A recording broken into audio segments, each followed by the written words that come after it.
Okay. What's up? Are we ready to go?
And oi hoy oi oi oi oi hoy, what's going on? Alright, anyway.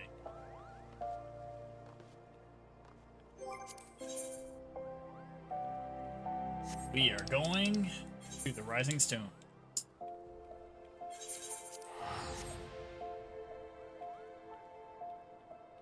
Rising Stones. Now that all my,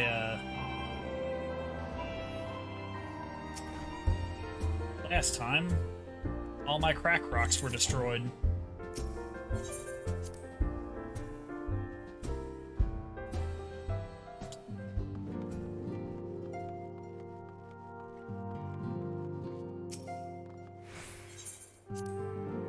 We gotta figure out what else to do.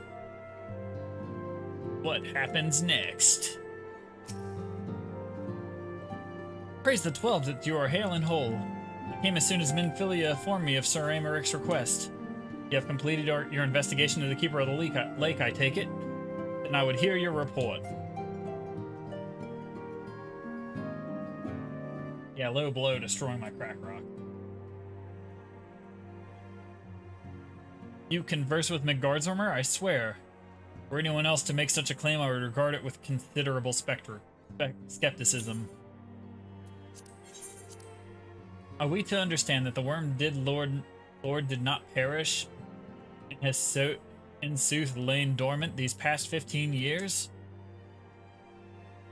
Less a resurrection and more rejuvenation for he who dwelleth in eternity, years passing as moments. Though his words were ambiguous at times, one statement left little room for interpretation. My people have heard the song, Ishgard shall burn.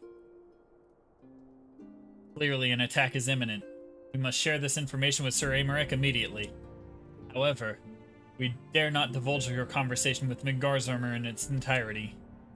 Even acknowledge that you heard the voice of a Dravanian is a grave but necessary risk. Lest we forget, men have been executed as heretics for declaring as much. For your own protection and for the sake of the tenuous relations with Ishgard, the truth cannot leave this room. Yeah, best not telling the people that claim all that talk to dragons are heretics that I talk to a dragon, because then I'll be accused of heresy. For real this time. As for how we shall present our revelation to Sir Amaric's emissary, you may leave that to me. Pray remain here for now.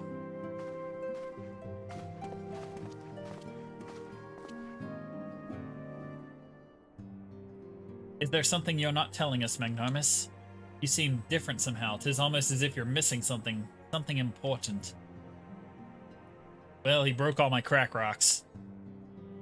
Well, for Finn, Midgardsormr stripped you of your blessing of flight. Are you alright? How do you feel?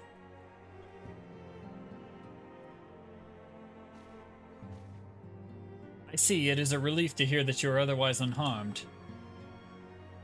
It beggars belief that if any being could possess the power to deprive you of her blessing. Midgardsormr made mention of a covenant, did he not? One of the ancient myths regarding the Silver Tear Falls states that when The waters came into existence, so too did the great worm. Althik and Nemea, brother Time and sister Fate, decreed that Midgardsormr ever watched over the source from which all water and magic was said to flow. I wonder, what if this was the covenant of which he spoke? It was not the gods with whom he treated, but with Hydaelyn herself. Well, if he is watching over you as he claimed, mayhap he will have an opportunity to ask. Let us keep this matter to ourselves. I do not wish to burden our friends needlessly.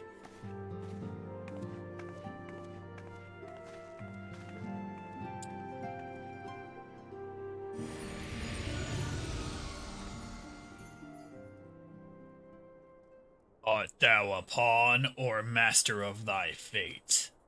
What hast thou wrought by thine own hands, mortal?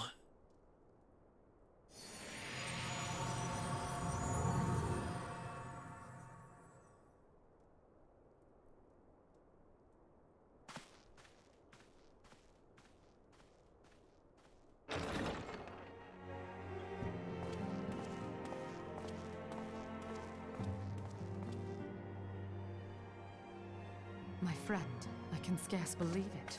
You confronted the Worm Lord and lived to tell the tale. This part's voice acted.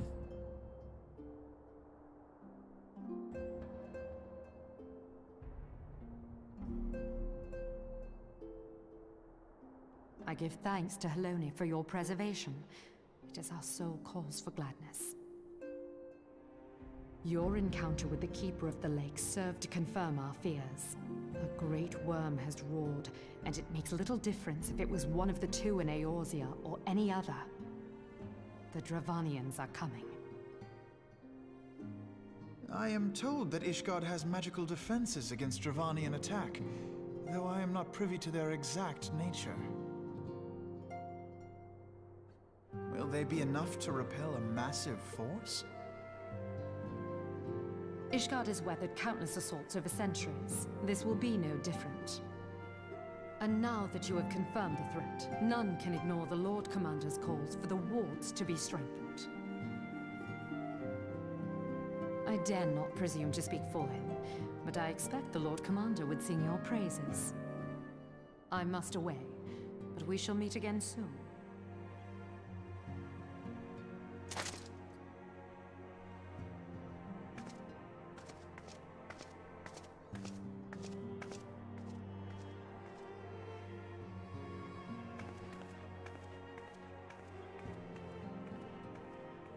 Countless assaults weathered, and this will be no different?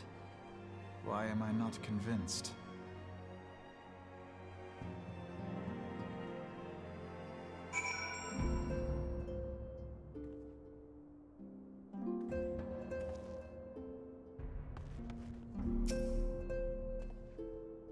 The Ishgardians have warred with the Dravanians for centuries, nay, nearly 1,000 years.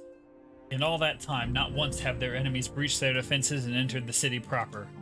Yet regardless of how strong these magical wards may be, I nevertheless fear that the Ishgardians are underestimating the gravity of the situation.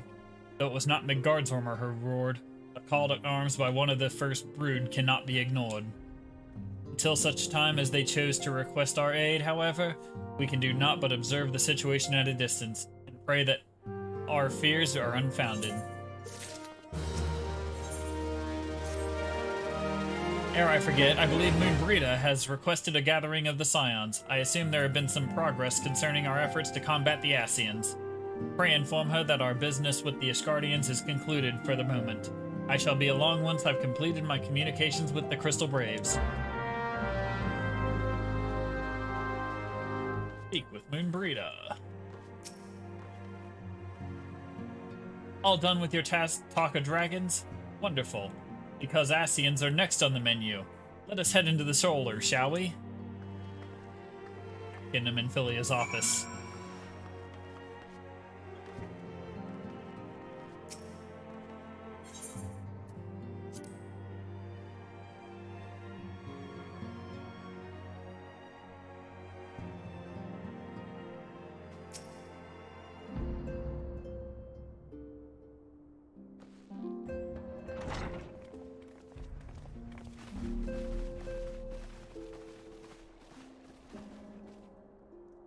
Now that everything's calmed down a bit, relatively speaking I mean, I thought it might be a good time to share our progress on the weapon. I believe we're on the verge of a breakthrough. Well, don't keep us all in suspense.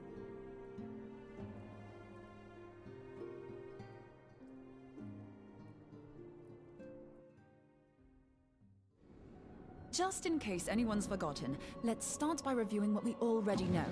So, an ASEAN Ooh, a is PowerPoint immortal to the because presentation. its soul doesn't return to the ethereal realm when its host is defeated.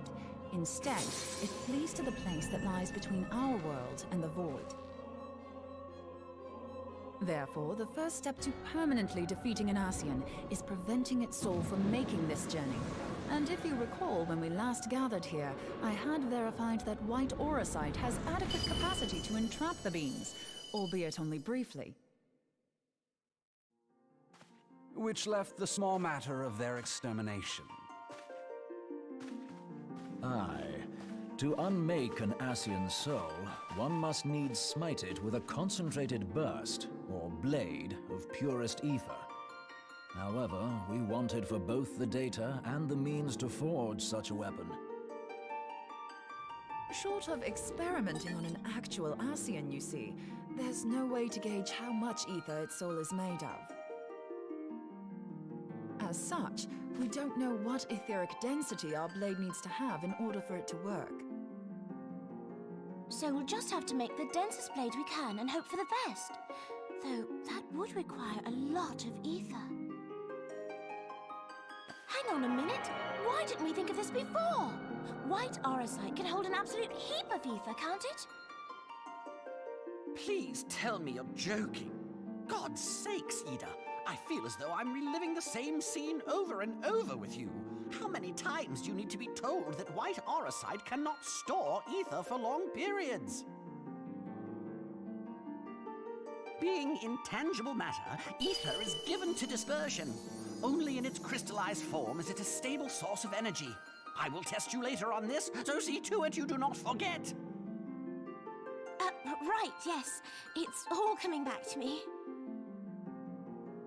So our hopes rest on good old crystals again, do they?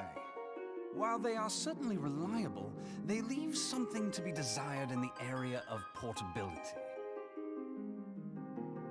Indeed.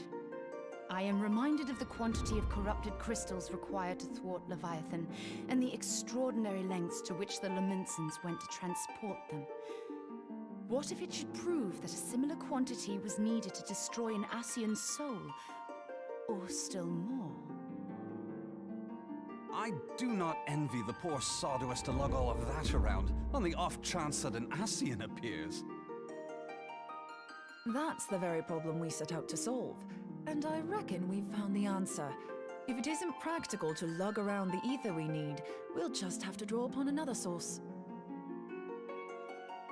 And the only viable source is the land. If you mean to tap the Great River of Ether, know that it will entail considerable risk. Meddling with the currents may well induce a surge like to the one which despoiled Mordona. Give me a bit more credit, will you?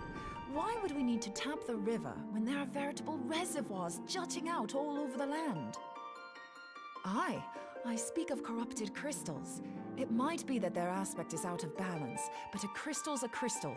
It contains ether, and we can help ourselves to it. While corrupted crystals are indeed abundant, there is no guarantee that they will be in close proximity at a crucial moment.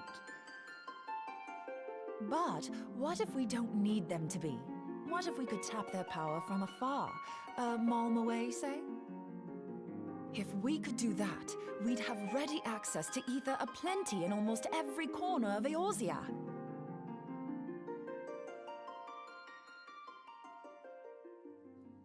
I've yet to put my theories to the proof, but I've got a good feeling about this. If no one has any objections, I'd like to see where this avenue leads. If you think it worth your while, you have my blessing. But tell us, what are your theories? I, for one, am most eager to understand the process, however vaguely.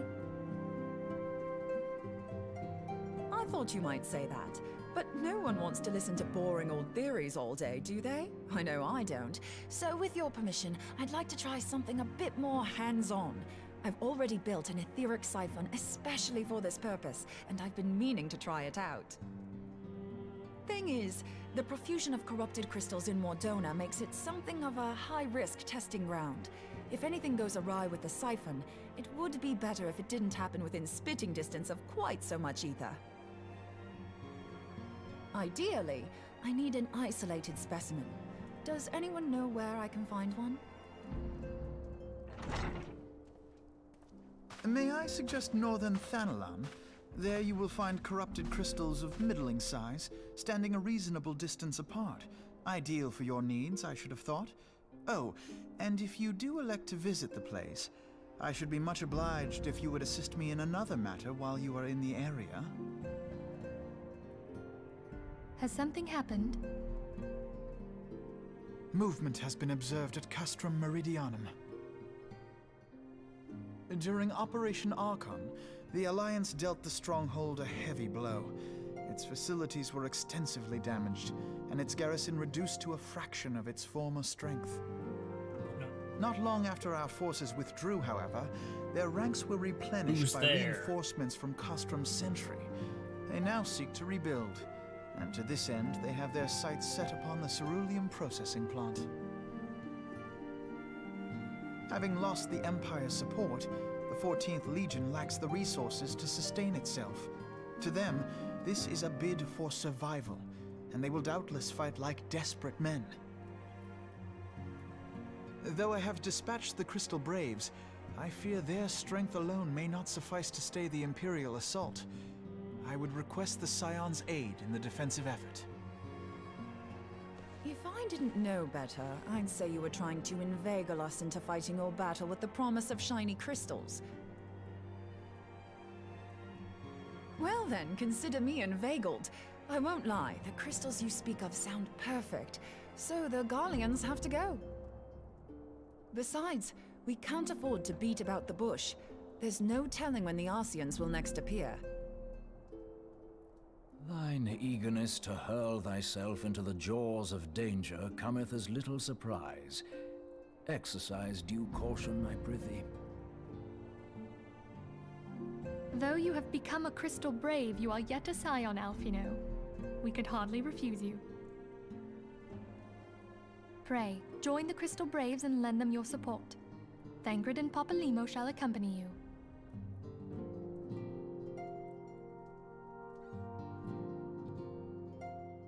Ida and Yashtola, in the meantime I would have you assist Moonbreeder. Scout out the crystal clusters, that the testing may commence as soon as the Garlean threat has been eliminated.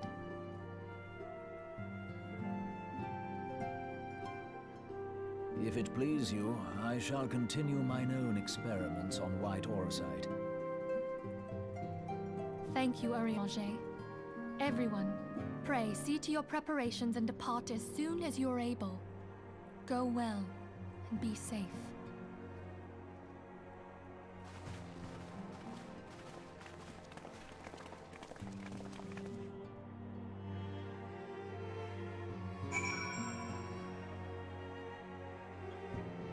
Let's go. Speak with Alphino. Ether Hondom.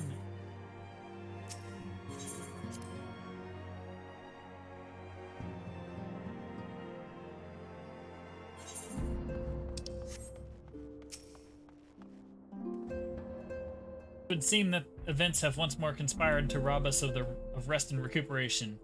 Though I would wish it otherwise, I must ask that you head straight away to the processing plant. The Fourth have already deployed into the area and await the arrival of the Scions. Vilred will brief you on the developing situation. Meanwhile, I must rendezvous with Captain Ilbert at our headquarters in Ul'dah. I shall take command of our forces there with a lighter heart, knowing that you will go to support the front lines. Alright, I'll go crack some skulls.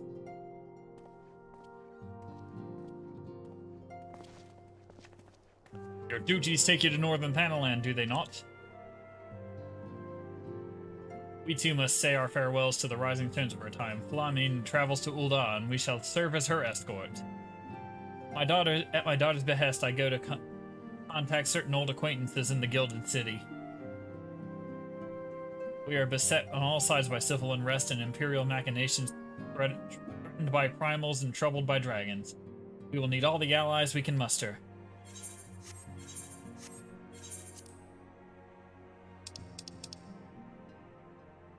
Many of my friends who hold positions of power, you see, and it's my hope that they can be convinced to aid the science cause.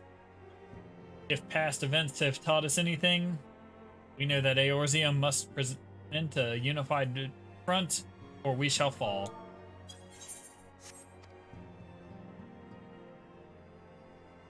Ah, how extraordinary that my little Acilia has evolved into such far-reaching affairs. I am proud that I might now stand at her side, not only as a mother, but also as a colleague. A colleague with influential connections, but I fear Ul'dah has become a place of danger even for one so familiar with their streets. Ah, woe betide the black guard that is so much as glares in your direction, my lady.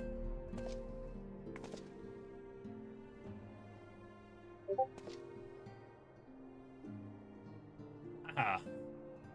Well, I shall be protected, it seems. Discord.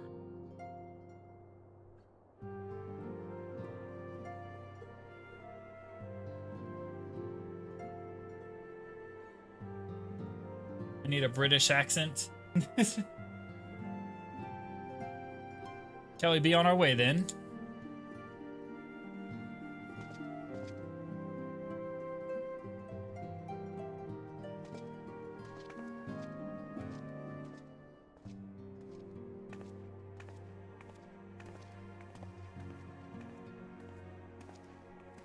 Go forth.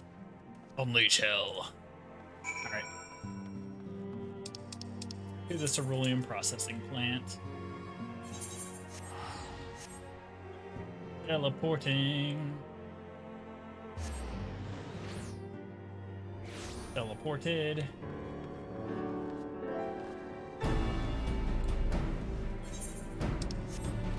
In here.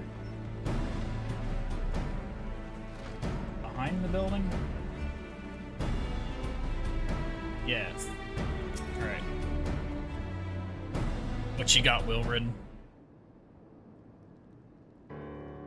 Commander Levellier sent word that you'd be coming. A veteran of your talents is most welcome. Not that I don't think we can handle the situation, mind you. I've learned a trick or two since that disaster with the Amalja. But returning to the task at hand. The Flames reconnaissance scouts have reported Imperial soldiers assembling at Raban's push. Such a force is likely interested in only one thing, getting their hands on the resources found here at the processing plant. The Garleans could begin marching on us at any time. Pray speak with Lieutenant Edelstein that we might coordinate our counter-strategy. In the meantime, I will inform the others that you have arrived. No doubt it will be welcome tidings.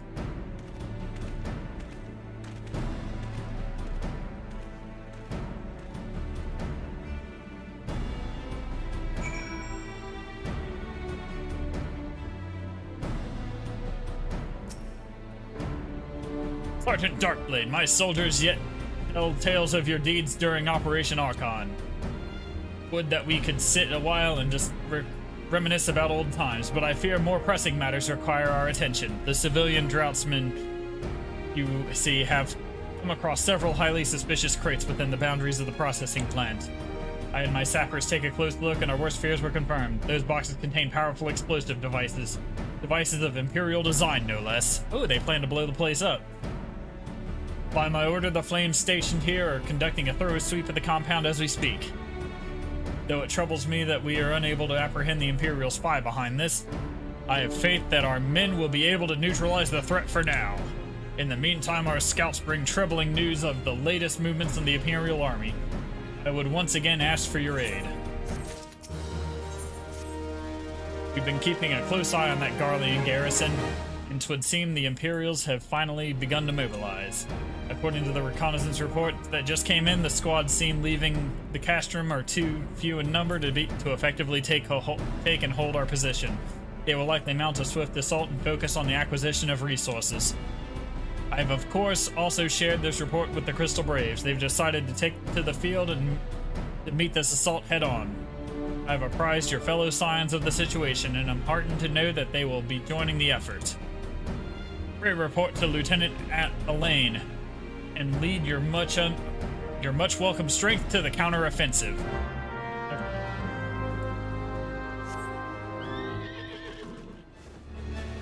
Let's go.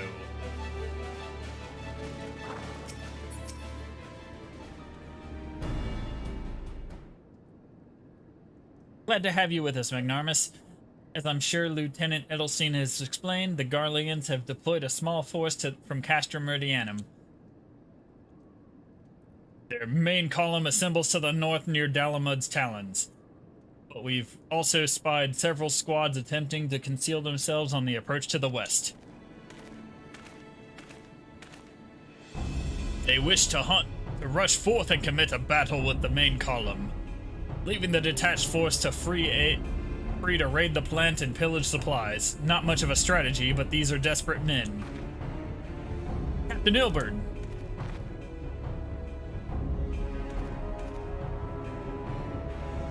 Greetings, Scion. I understand the commander bid you and your fellows come lend a hand to the Braves. With such mighty heroes at its disposal, the Fourth should have little trouble contending with aught the Garleans might throw at them.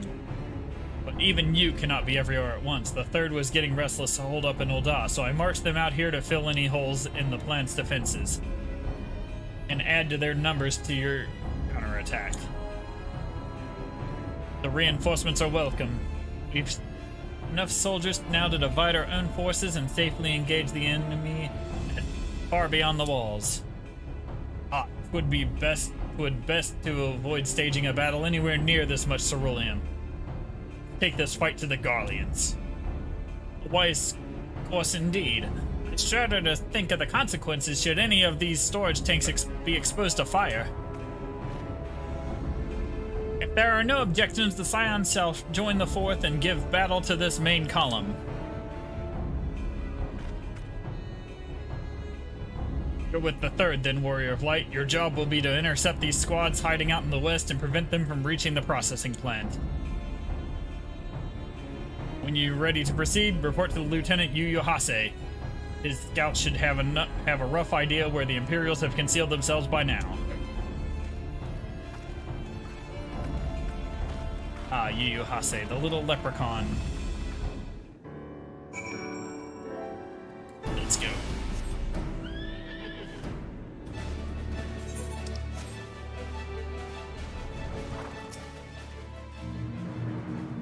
A pleasure to be fighting at your side once more, Scion. Our operations invariably succeed when you're around, and victories are wont to pave the road to greater coin.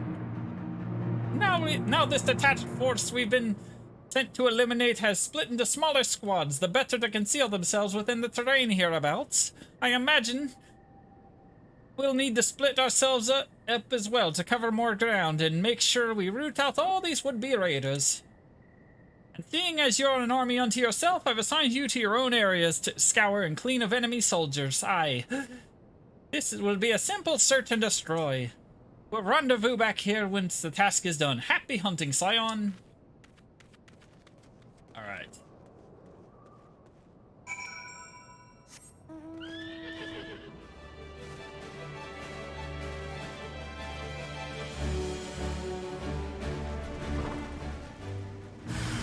What's up, bitches?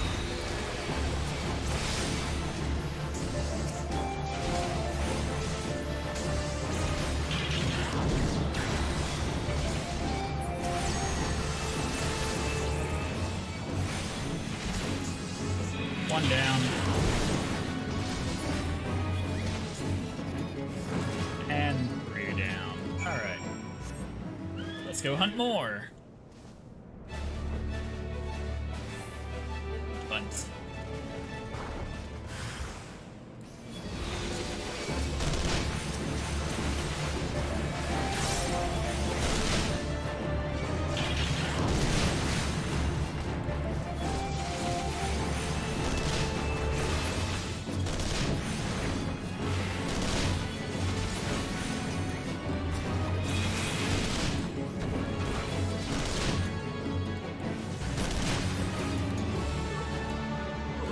then. Back to the leprechaun.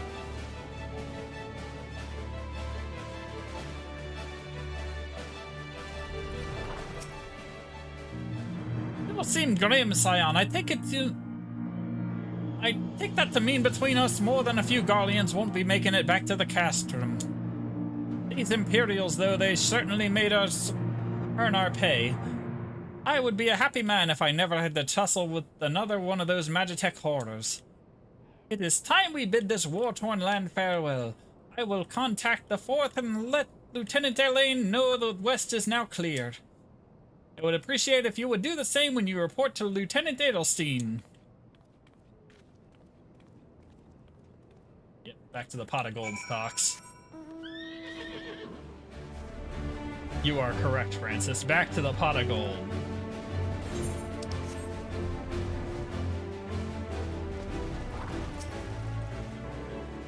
Sergeant Darkblade, what news of the Garleans? Their raiding parties are no more than excellent.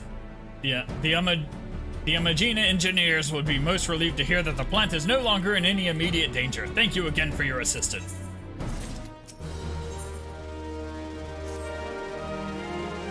You must be anxious for word of your fellows. Lieutenant Elaine has reported a sound victory over the main column, and informs me that the Scions have already turned their attention to two other duties.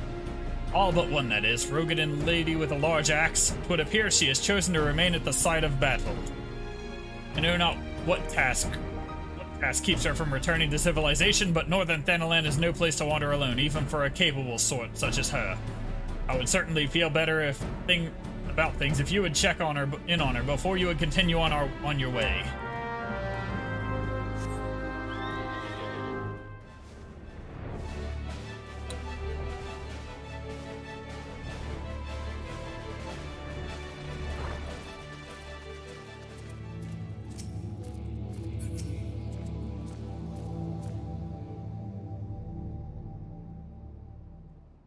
Hold on, I won't be a second.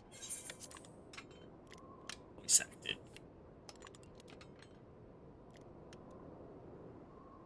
The beast seemed peckish, so I gave it a taste of my axe. I know, as Urianger never tires of reminding me. An axe ill becometh the hand of a scholar. What can I say? I like axes. To hear my mother tell it, I came into this world holding one. And it's not as if it stopped me picking up a quill, is it? I often think of the man who introduced me to the joys of learning. He's one of the reasons I decided to come to Eorzea. Him and my excruciatingly stiff childhood friend. Considering how unalike we are, it's a wonder we ever got on. The world's a strange old place, isn't it? Aye, that ought to do it.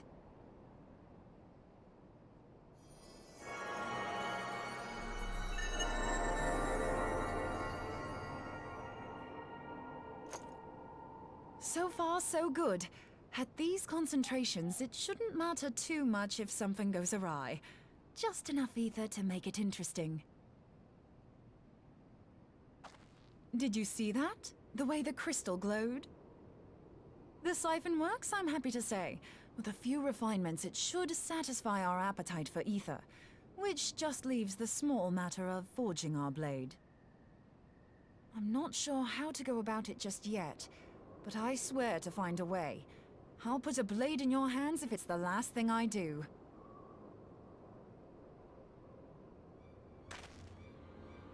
He senses me. A useful talent.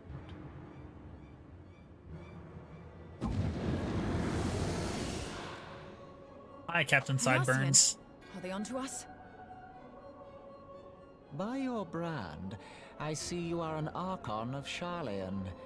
Keeper of knowledge. Seeker of truth. Meddler. I don't know what the hell's you're saying, but I don't much like your tone. Your instincts serve you well. But come, Be not unsettled on my account. That lovely brow was not made for frowns. But I waste my breath. Let me direct my words to one who understands them. We meet at last, warrior of light. I am Nabriales. And you have long been a thorn in my side. I suffered the overweening presence of La Habrea that men might host the power of gods, only for you to undo my hard work.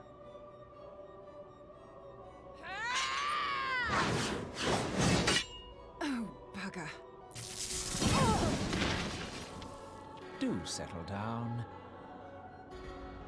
You must concede that I acted in self-defense. But what's this? I do not sense the blessing of light. Oh dear. Could it be that frail Hydelin has forgotten her champion? This I did not foresee. Shorn of light as you are no longer a threat. And better yet, the seal is broken. Now is the time to claim the staff. With it in my grasp, I shall rise above them all and take my place at Lord Zodiac's right hand.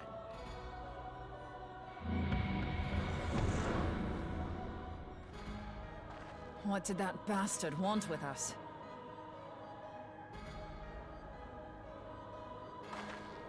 Nabriales, he calls himself. With charm like that, I'll bet he has maidens falling at his feet, unconscious. But this staff, you say just talking about it had the bastard grinning like a brat on his name day. Must be quite a staff. Oh, gods. He means Tupsimati, Master Louis Soir's staff. Minfilia's in danger. We have to get back to the Rising Stones.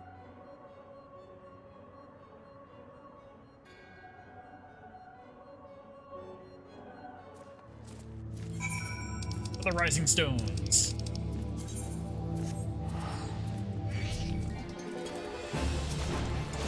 Sir, I'm gonna have to ask you to not.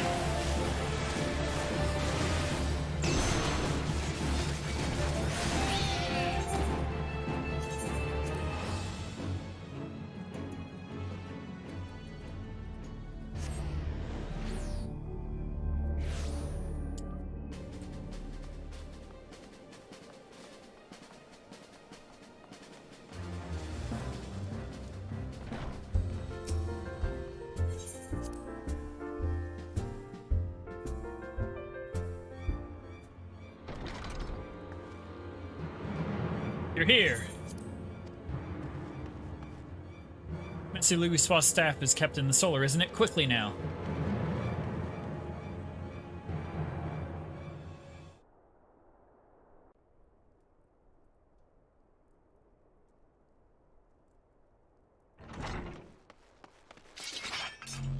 You two!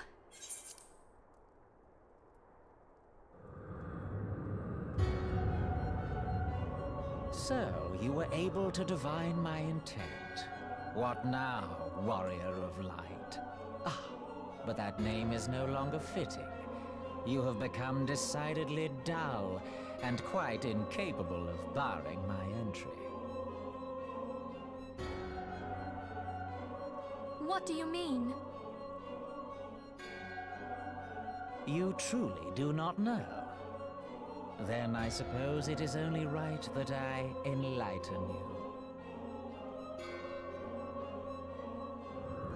The blessing of light kept you and your fellow meddlers safe.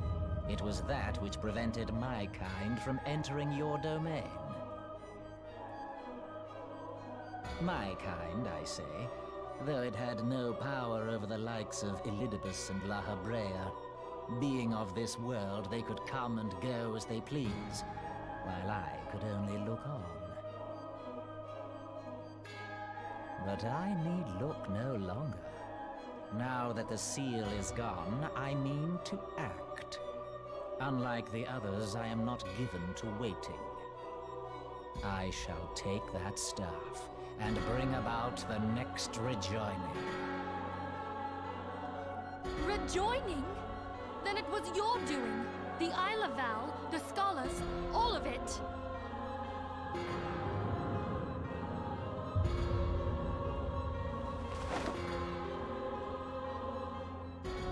You will not harm her!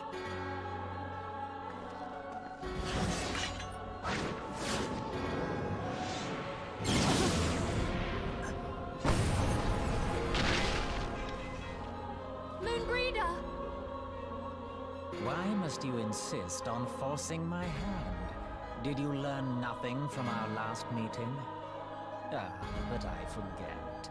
My words fall upon deaf ears. The staff is but a broken relic, a memorial to the departed. What possible use could you have for it?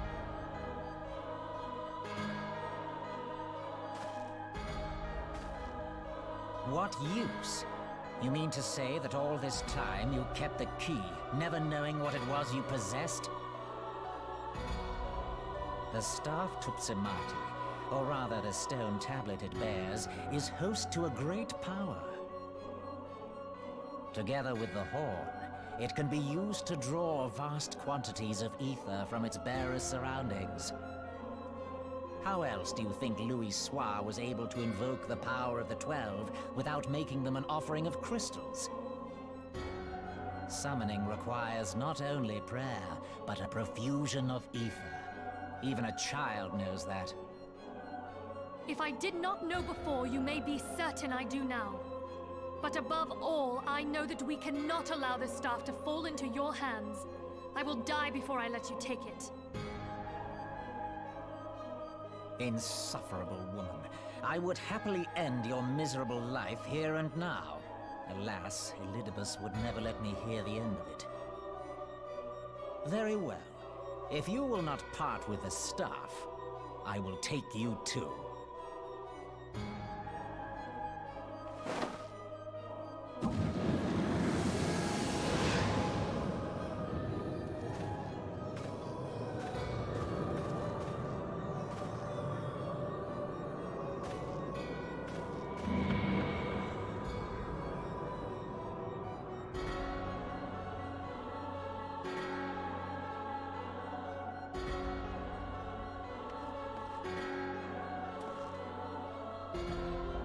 After them!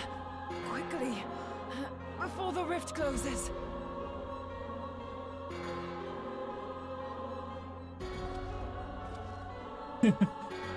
Voice, she got kidnapped again.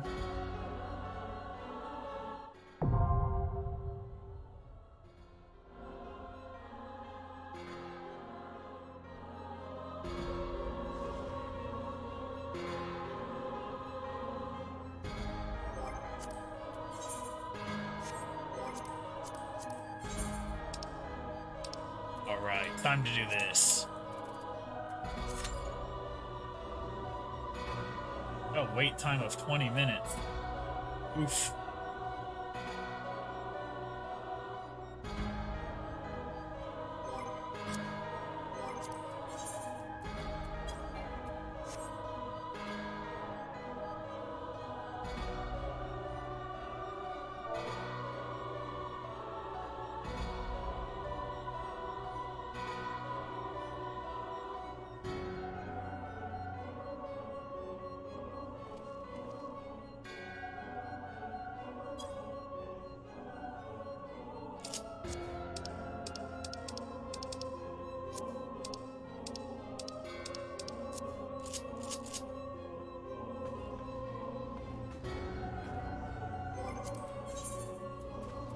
So I'll get this going while I wait.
I've waited 2 out of 20 minutes.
Waiting for it.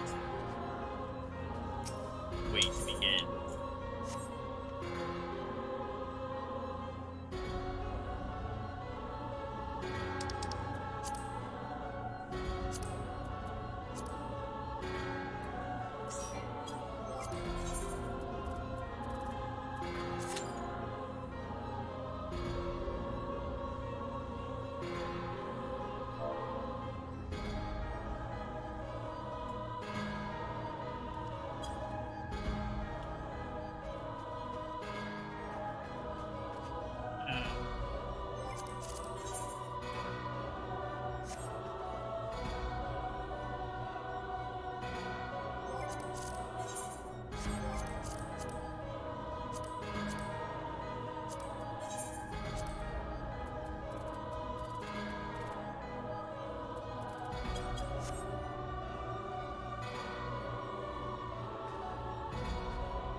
Hate to break it to you, but Zelda's long gone.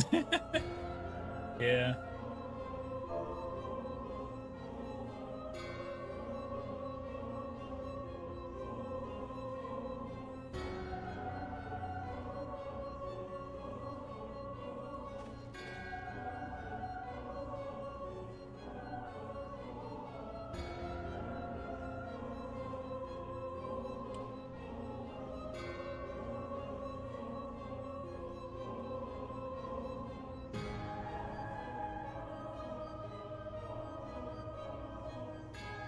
Downside done.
Let's see what it looks like now.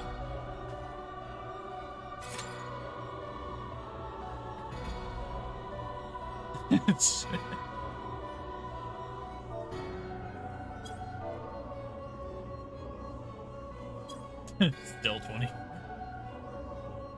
Oh.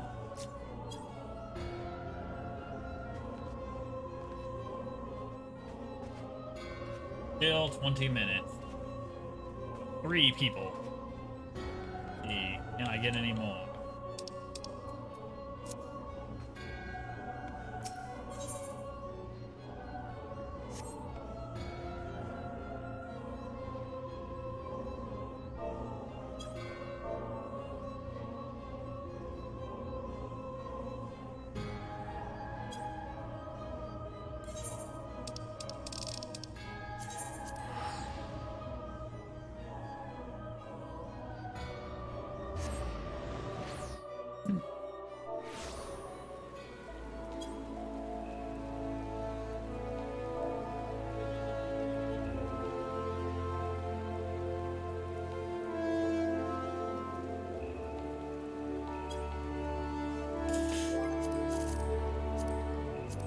I got an idea.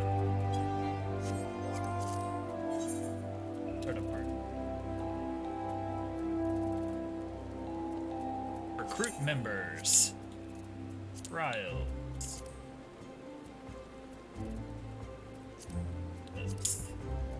Duty completion.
It took off 5 minutes.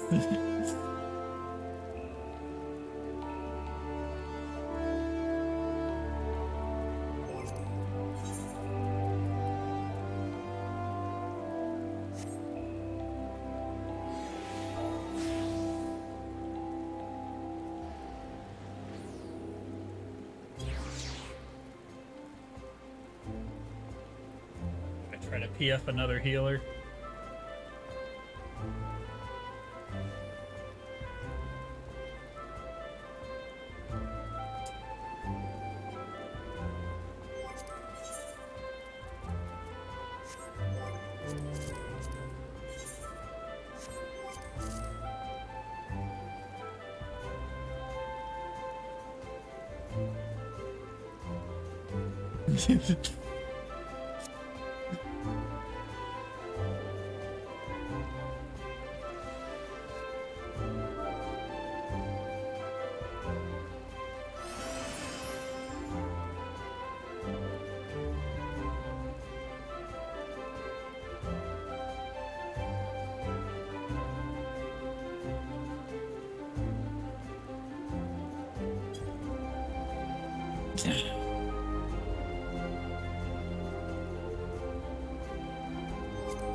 Set up my adventurer plate.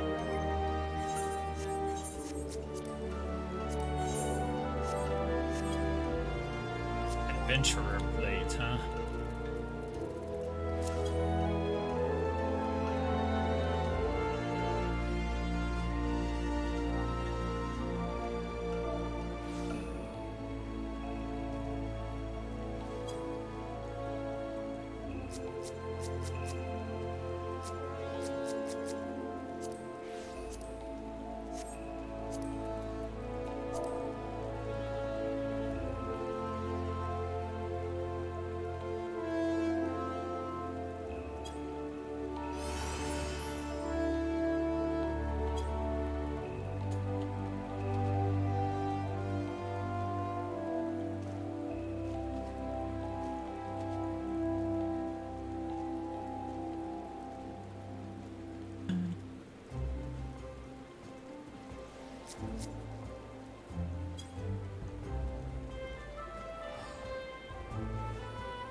What can I do?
Alright.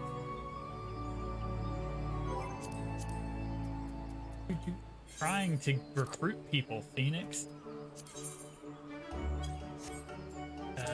Plate design. No. No.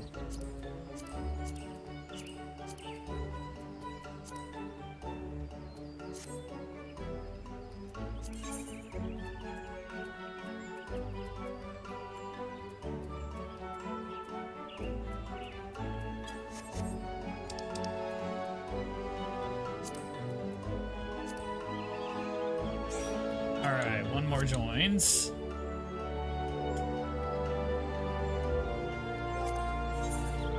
Now let's see what happens.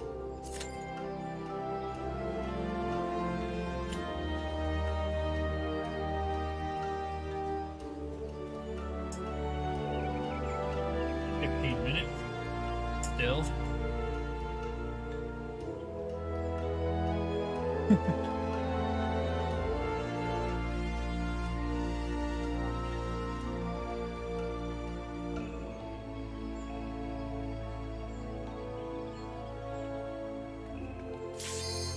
Oh, we're in. We're finally in.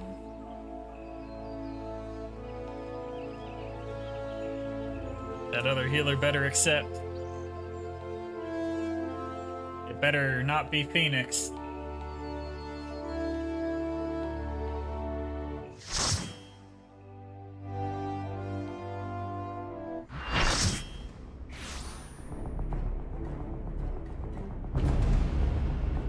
All right.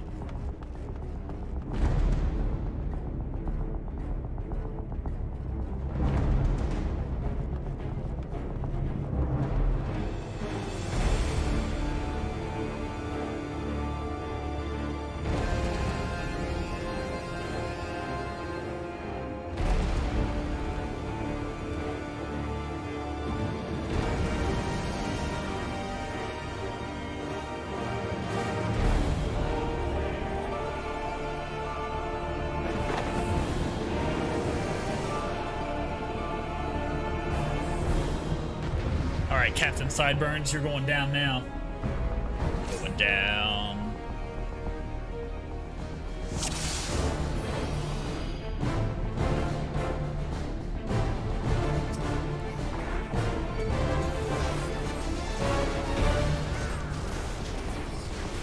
Point him away from the friends.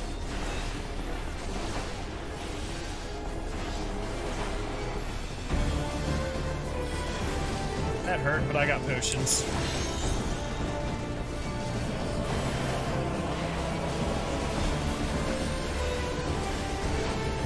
Only time will tell.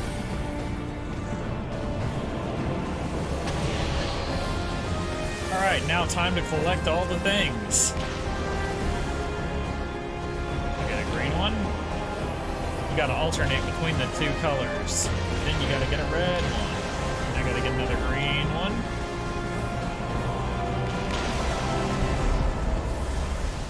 Green one. Oh, this is gonna suck.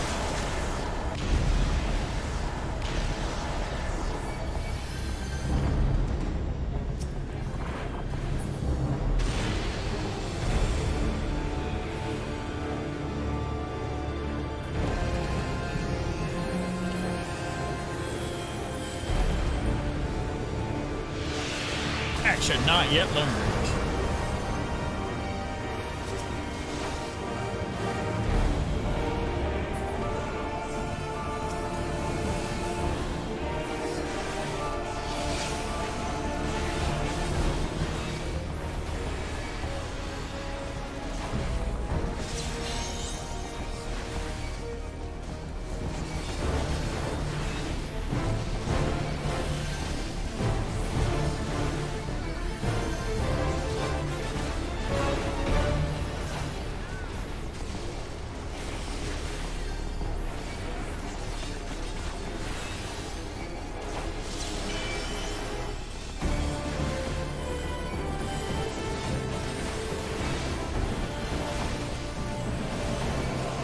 He's half dead.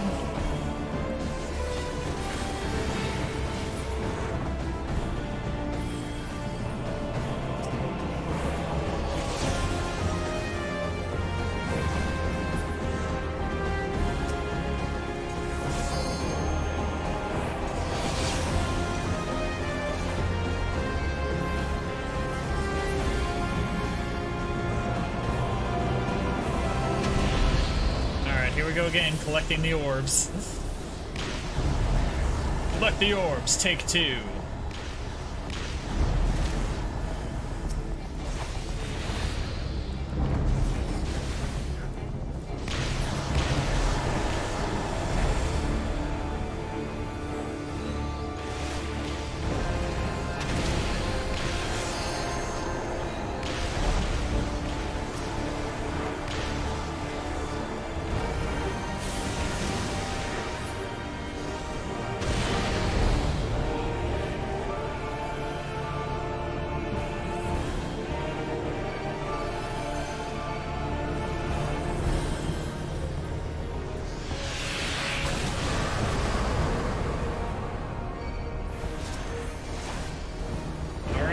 Go. Beat his ass! Beat his ass! Beat his ass!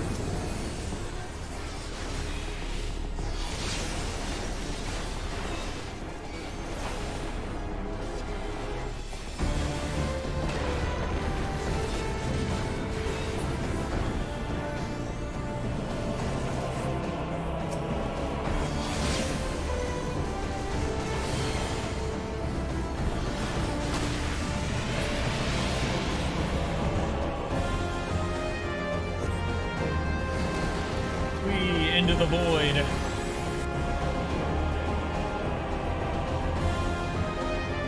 Alright, we got. Alright, I collect meteors. Everyone else attacks the tear.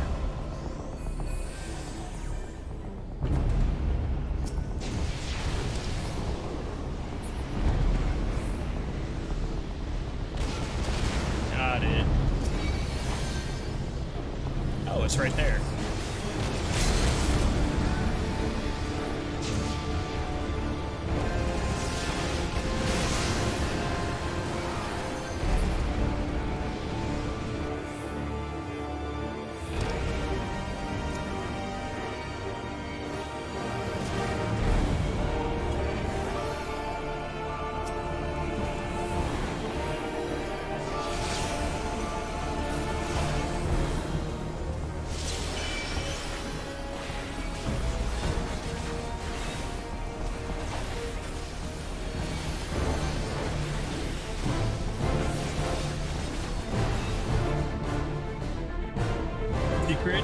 Ascian, man!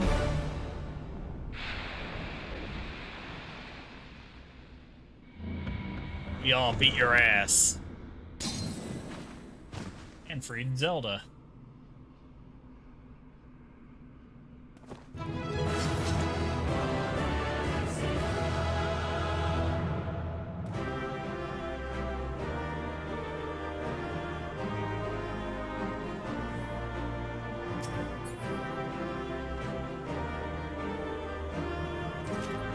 My thanks is what she says.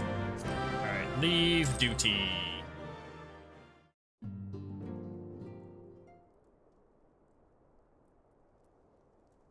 Captain Sideburns has been defeated. You're safe. Thank the 12.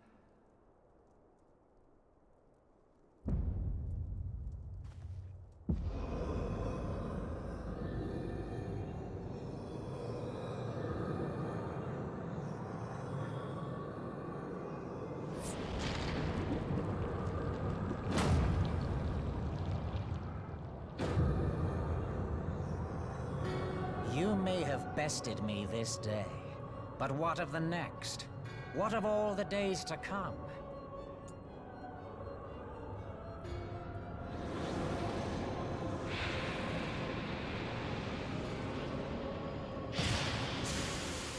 Remember, light no longer holds sway here.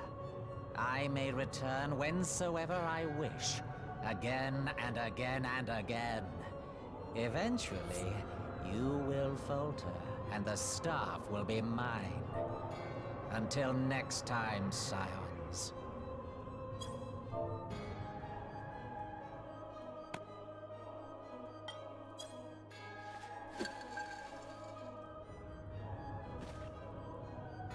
Use it.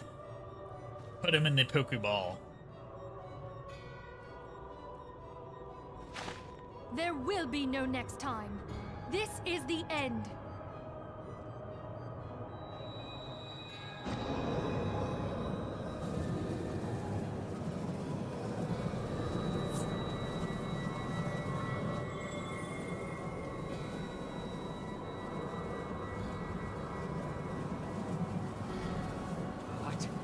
What trickery is this? No. No! Cannot! No! Beat him. Use Tube Samati to gather ether. Quickly, before he breaks free.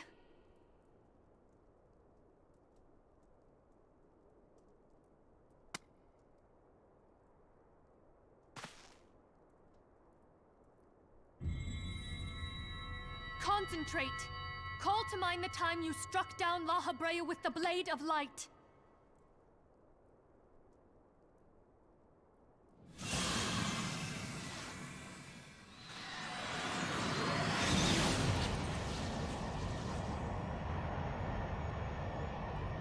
Why won't it work? Is it because we lack the blessing of light? Damn it. So much ether. And it still isn't enough. Fools! No mortal prison can contain me! I shall make you pay for your insolence!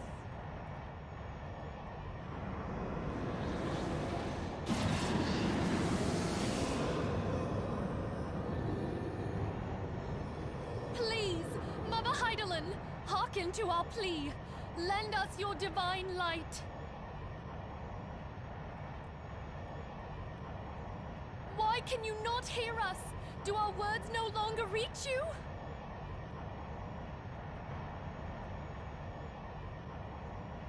If only we had a bit more ether.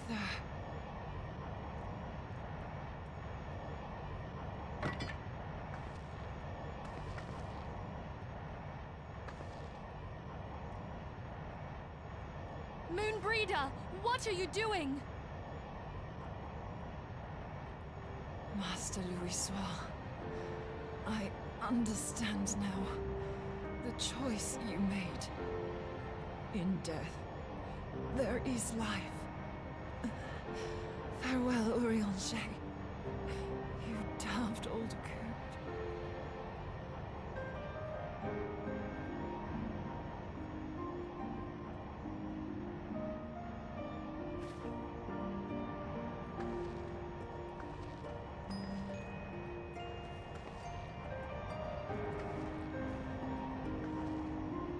Moonbreeder!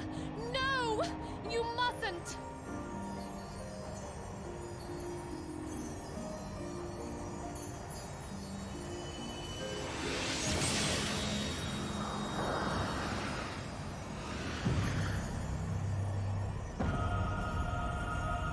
What? No! It cannot end! I am eternal! I am immortal!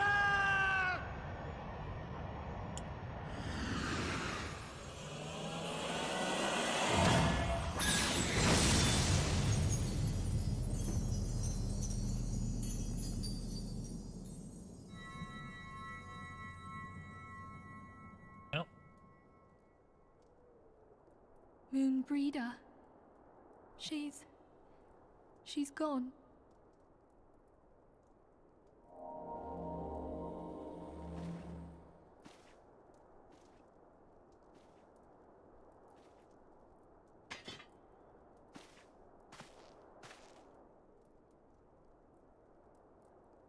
You did it, my friend. The Ascian is dead.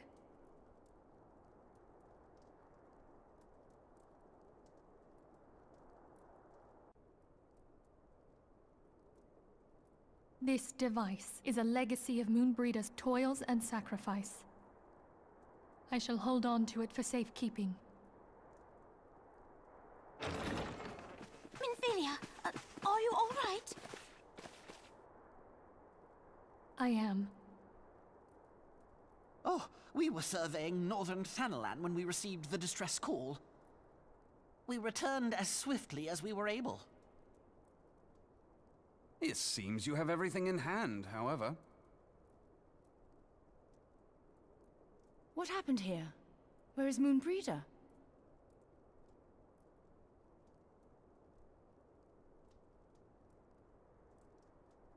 and we tell him what happened. She gave her life to temper the Blade of Light. I have no words.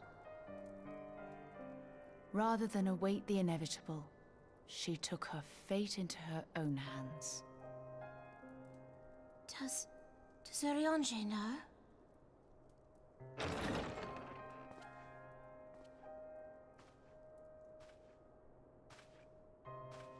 My friend, there is something I must tell you.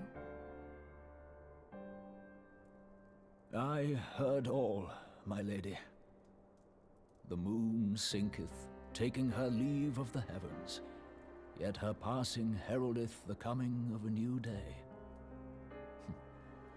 Moonbreeder hath fulfilled her destiny, hath she not?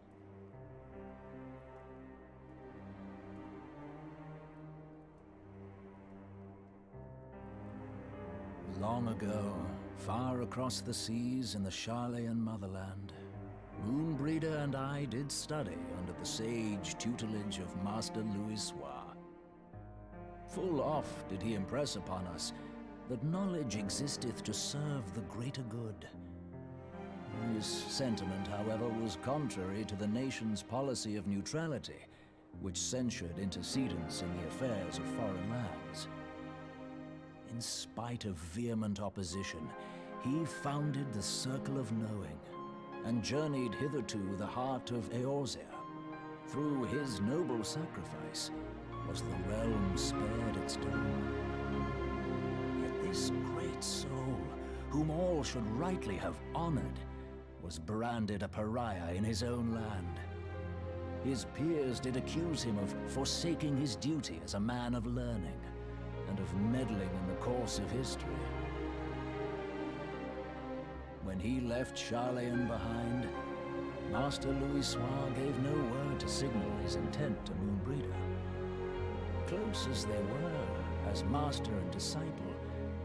She was deeply wounded by the sudden exclusion from his confidence. Above all, however, she was confused. Try as she might, she could ill comprehend her master's motive. The slanders that were heaped upon him after his passing served only to inflame the turmoil within her. For years upon end, she knew not what to believe. Torn as she was twixt the man whom she revered and the man who forsook her and his duty both. The Louisois I knew would never forsake his duty, much less one of his own. This I know full well, my lady. 'Twas not for want of love that Master Louisois hid his intent. He but desired that Moonbreeder discover her own path, free of the shadow of his influence. Long did I contemplate revealing the truth to her, and long did I hold my peace. After all, was it not Master Louisois' wish that she come to the truth unaided? I told myself it was, and resolved to let her suffer. Knowingly did I deny my friend the comfort she craved. And now she hath gone to her rest, with doubt still in her heart.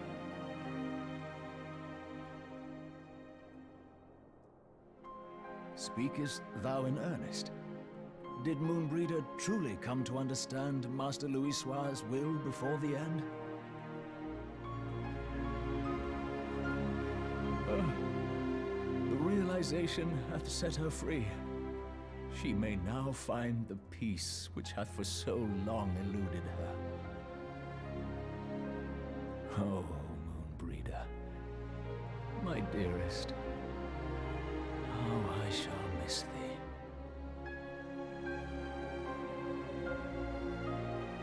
Moonbreeder gave her life that we might possess the means to defeat the Ascians. Her sacrifice must not be in vain. Let us continue her work on the Blade of Ether and see it to completion. My lady, I would mourn Moonbreeder in mine own way. I beg your permission to return to the Waking Sands.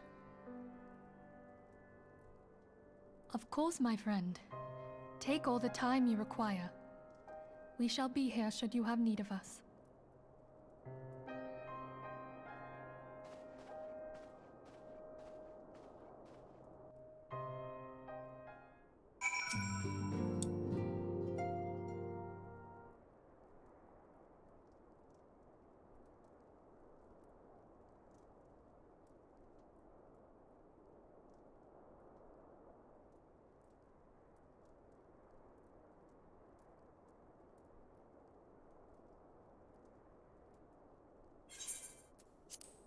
Never have I seen Urianger so utterly defeated.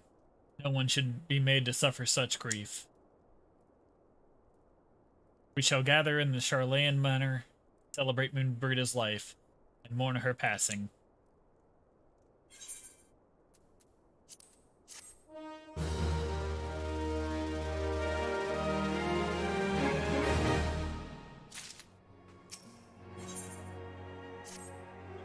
As Moonbreeda was a native of Charlayan, I feel it is only fitting that we gather before the Mark of the Scholar. Are you familiar with the stone? It is a monument out at Rathafrost, and is sacred to Thalik, guardian deity of the City of Learning. There shall we pray for our dear friend Thul, and bid her peaceful return to the light of the Mother Crystal.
gave some gave all.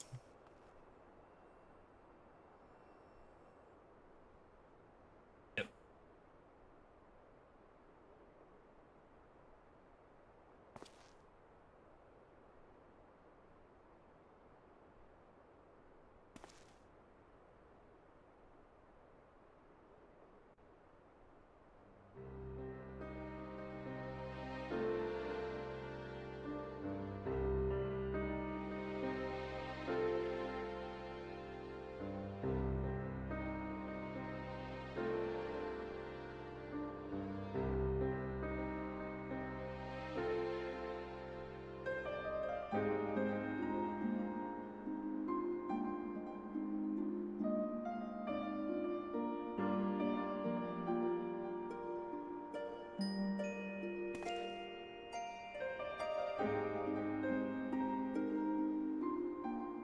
Forgive me, Moonbreeder.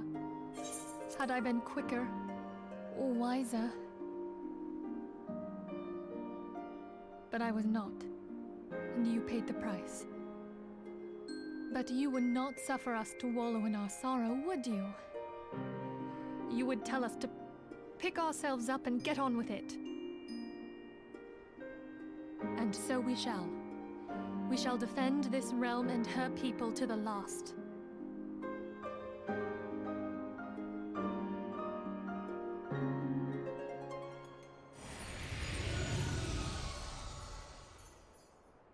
Life for death, a fair exchange.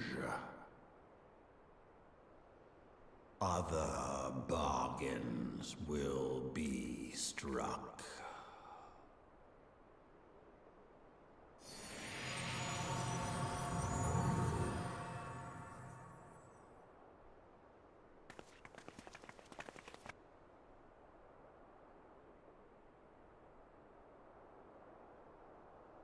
Character just had a look in his eyes like, that motherfucker.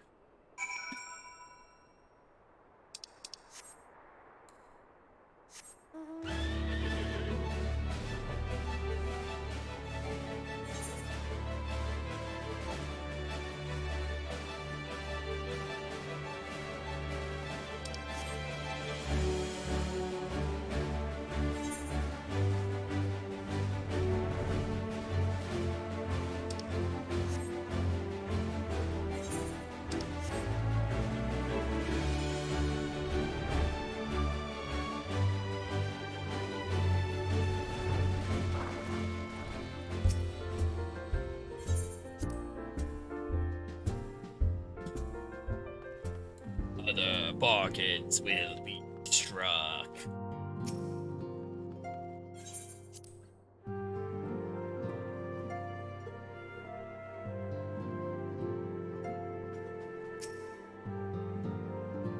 Though we have said our farewells, the pall of sadness has diminished but little.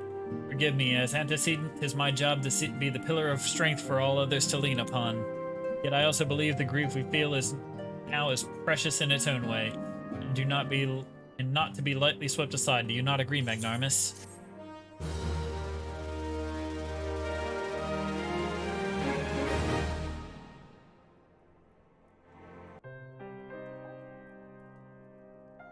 He said other bargains will be struck. More people are gonna die. 'Tis as if a dagger had been thrust into my breast.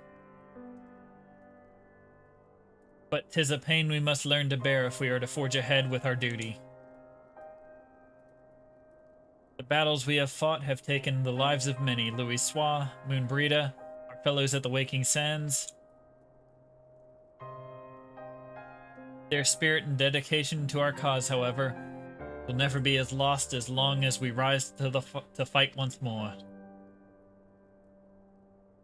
I hardly need to remind you of this, of course. It is for my own benefit that I repeat these words, a reaffirmation of mine own chosen path. If I do not rebuild the foundation of my resolve, I am like to collapse in a fit of weeping. My apologies again, Magnarmus. There is no other to whom I can display such weakness.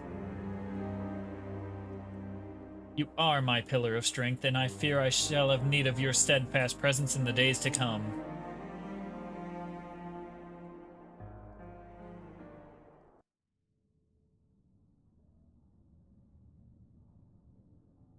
Victory won, a comrade lost. To honor the fallen, the living forge ever on, towards the light of a new day.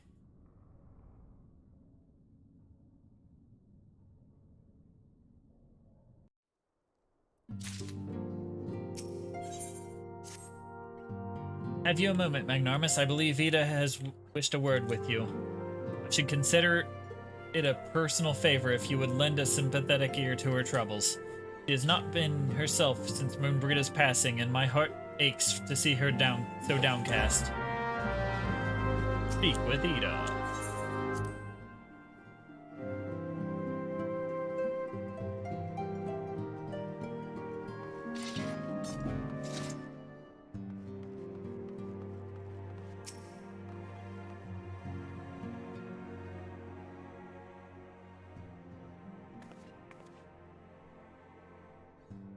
It's Magnarmus, great! Oh, it's no use. I'm trying to stay positive, but it's just so hard, you know?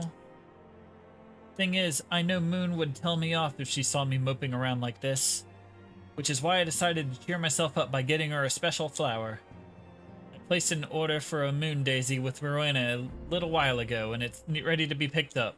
The trouble is, I find Rowena a bit difficult in the best of times, and well, if this isn't one of them. I know it's silly, but I just can't face it at the moment, so I was wondering, do you think you could maybe collect it for me? I have the coin to pay for the flower right here. Thank you so much, I'll be waiting for you, and the daisy at Ratherfrost.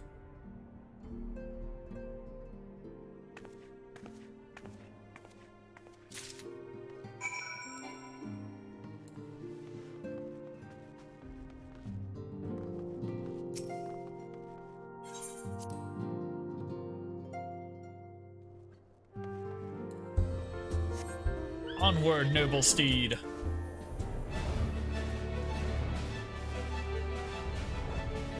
Into the building.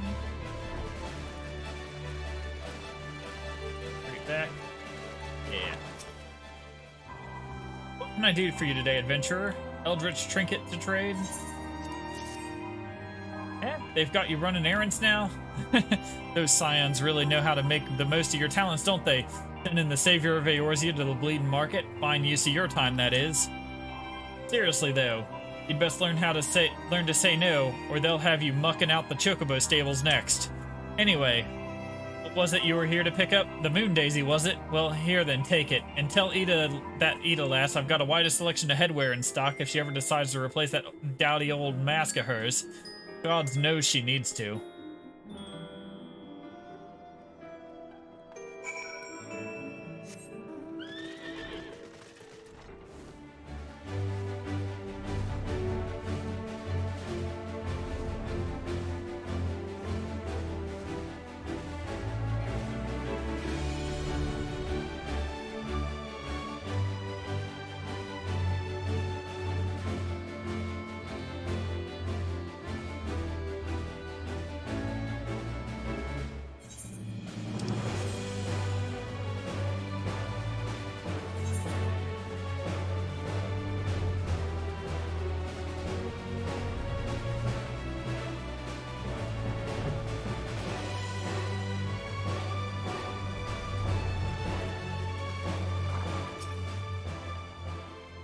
Oh, Rowena can be so annoying. She will not take no for an answer. Every time I visit her, she insists I replace my visor with something more fashionable.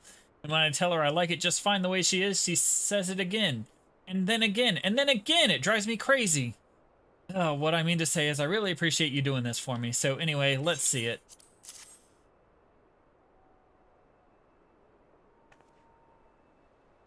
Moonbrita loved these things, you know. I hope that somewhere, somehow, she knows I'm still thinking of her.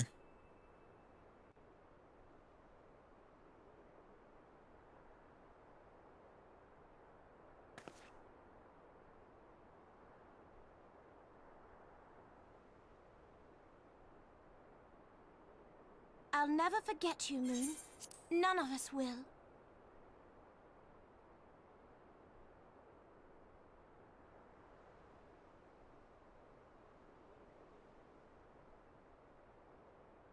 Gotta rub salt in the wound some more. The song riseth to a crescendo.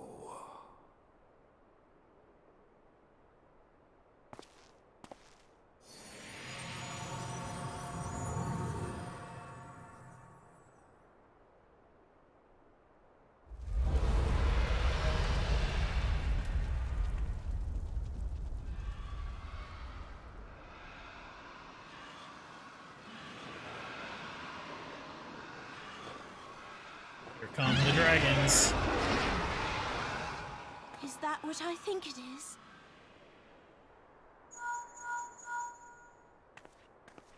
Hello, can you hear me? We have received grave tidings from Ishgard. Pray return to the Rising Stones at once.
My apologies for the interruption.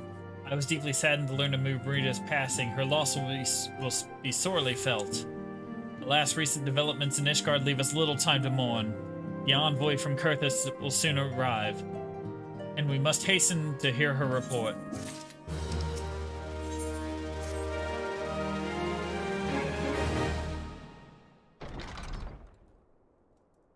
The envoy is here.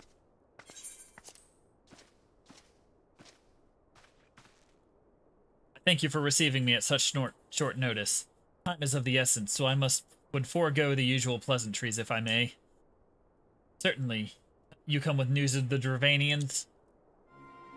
Aye, the dragons have begun their attack in earnest. The first wave reached the Central Highlands a short while ago, and battle was joined soon thereafter. Sir Aymeric himself sallied forth with a contingent of temple knights and several companies of the nobles' house's finest. Though the beasts were ultimately forced into retreat, our victory, if such may it be called, came at the cost of many of our own. Too many.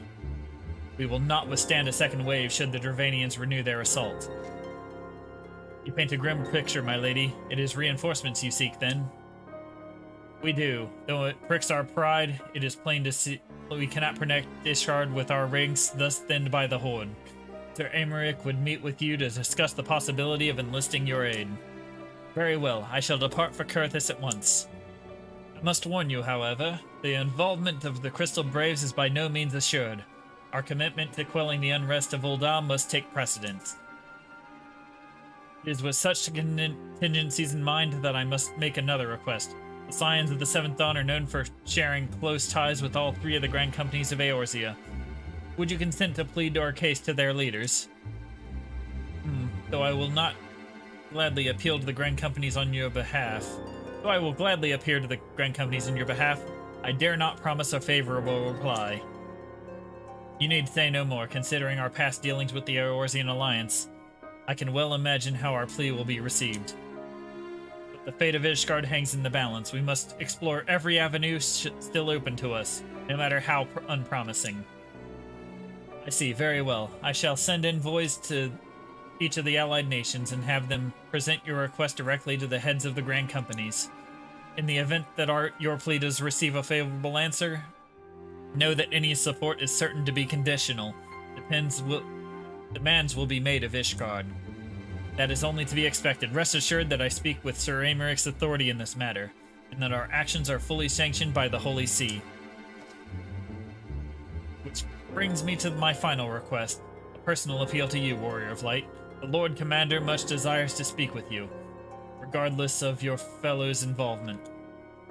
You faced Midgardsormr and survived. Anything you can share of your experience may yield us an advantage over our foe. Thank you. You wear the mantle of hero well.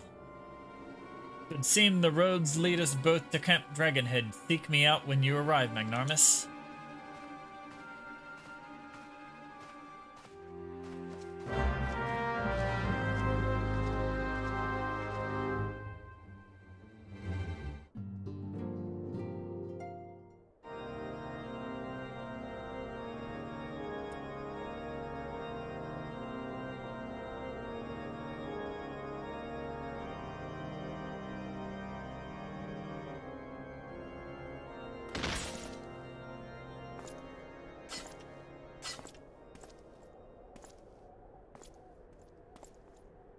Oh, traitors.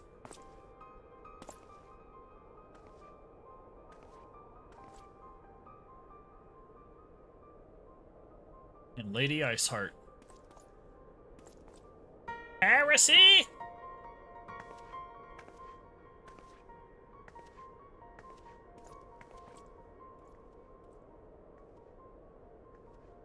The sons must answer for their father's misdeeds. Only then will the cycle be broken.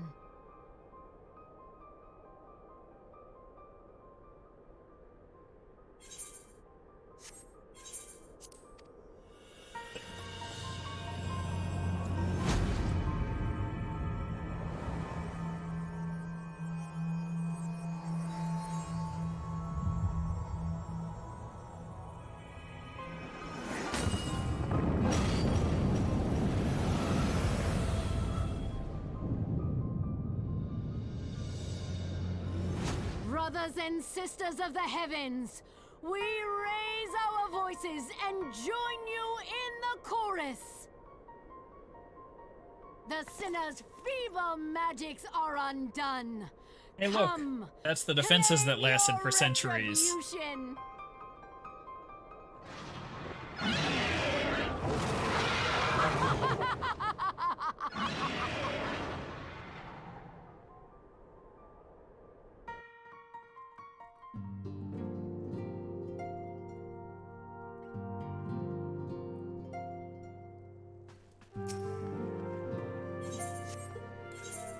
Camp Dragonhead.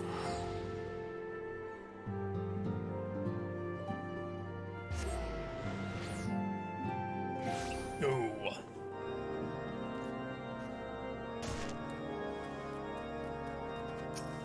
And Alphino says, "It seems I was the swifter, Magnarmus. You two, however, have arrived with time to spare. Our host has yet to make an appearance.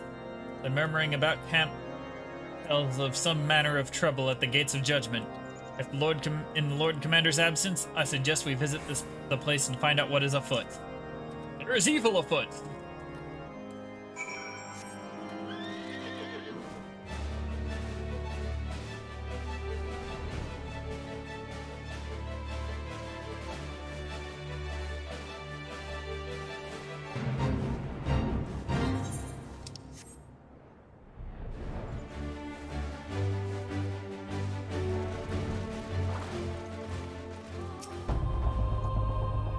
Gates of Judgment are much more than mere doors. They are the outermost layer of Isgard's magical wards.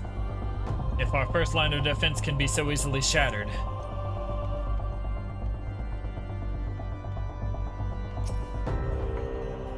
When I laid eyes upon Lady Iceheart, I felt the marrow freeze within my bones.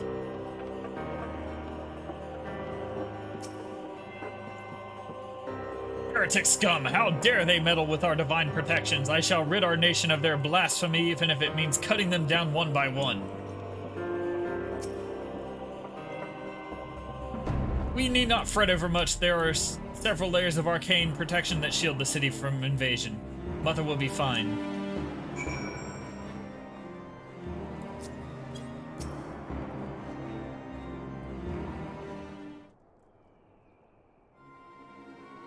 Would seem the heretic struck the first and most telling blow against Ishgard.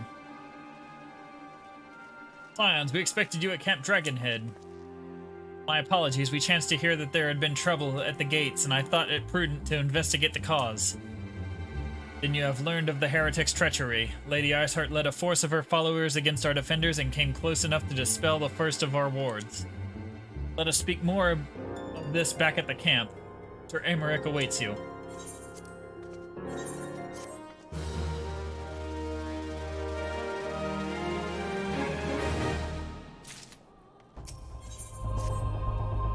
Lady Iceheart has grown bold indeed if she would risk direct action against the city. Let us do as we were bid, and return to Camp Dragonhead.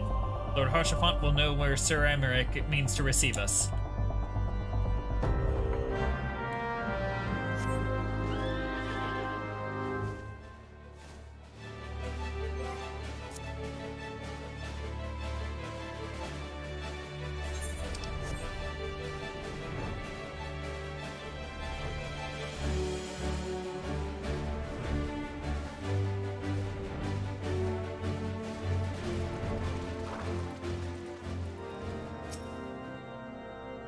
'Tis reassuring indeed to behold the countenance of a friend when one's homeland teeters upon the very brink of disaster.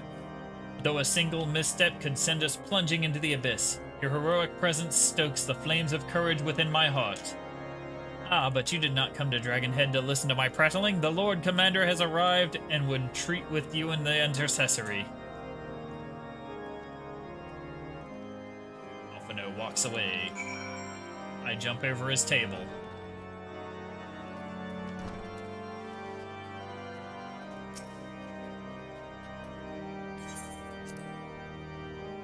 Into the intercessory.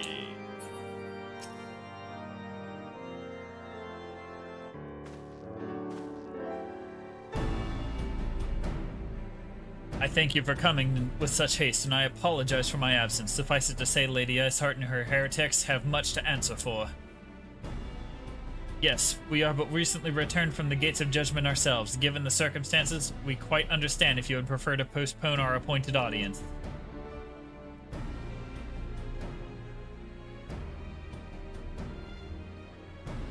On the contrary, Master Alphino, I think it's more important than ever that this meeting take place. Rest assured, I shall return to my post on Ishgard's walls at the moment our business is concluded.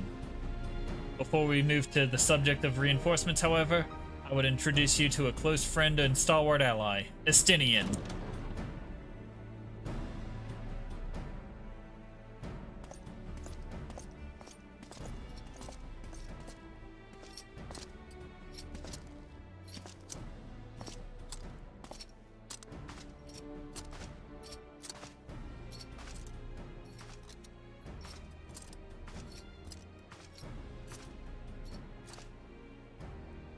I present to you Ishgard's Azor Dragoon. An impressive title, though I confess. I know precious little of the Order of Dragoons. They are formidable warriors all, yet even among them such masters of the lance, Estinian is without equal. He, out of all warriors of Ishgard, was chosen to wield the power of dragons, and may thus contend with any Dravanian. You flatter me much, Lord Commander. So, you are the adventurers of whom they spoke. I see now why my blood fair sang in anticipation of our meeting. Well now, that we have all been introduced, let us proceed to the matter at hand. I would share with you what we have learned of Iceheart's design.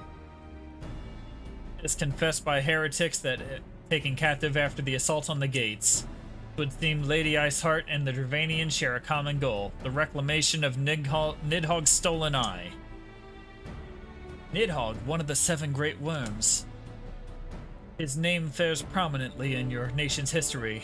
Though once defeated by the hero Haldreth, the beast is said to have terrorized Kurthus since Ishgard's founding.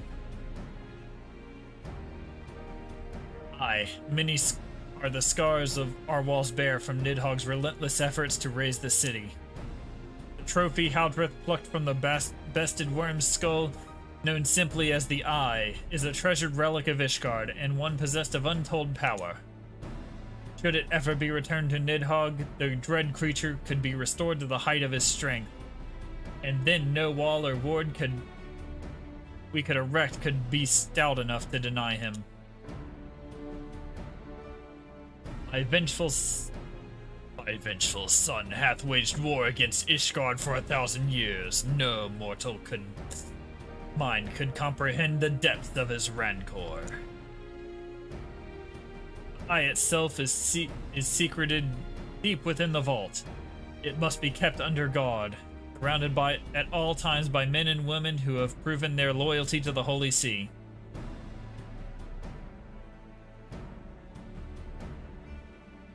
Those stout walls and sharp blades may suffice it to discourage the heretics. The dragons are another matter. There are individuals within the Dravanian horde whom an entire company of knights would labor to repel, to say nothing of Nidhogg himself.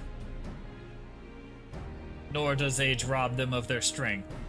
Through the endless march of years the dragons endure, patient, calculating, and inexorable. You must understand, these creatures do not share our perception of time. And it is especially true of the great worms, who centuries slumber only to wake and resume their campaign as if mere hours have passed.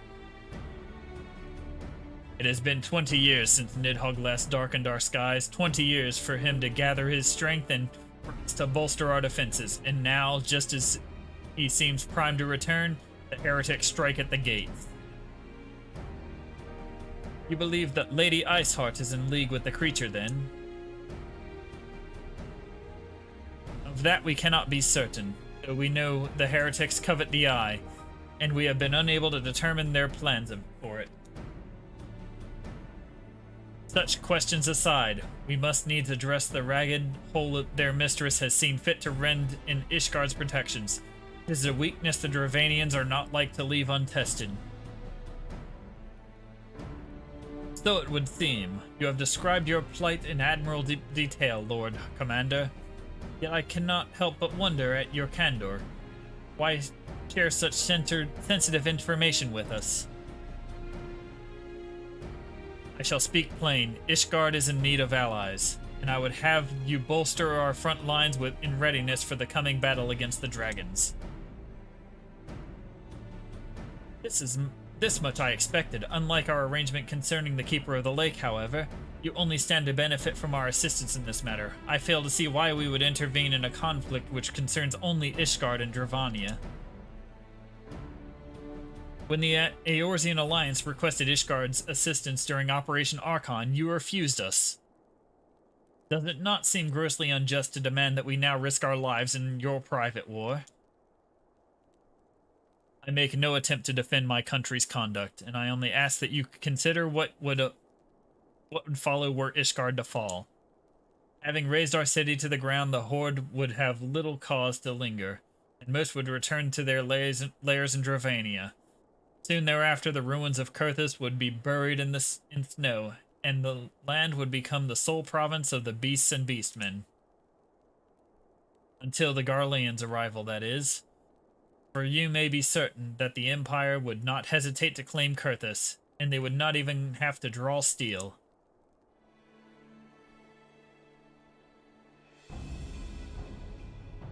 An Imperial province sharing a border with Mordona, 7 hells.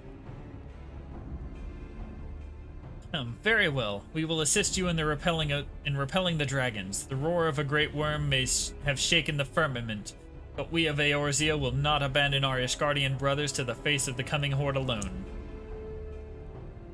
Nor did I ever think you would. Now, upon the matter of the roar.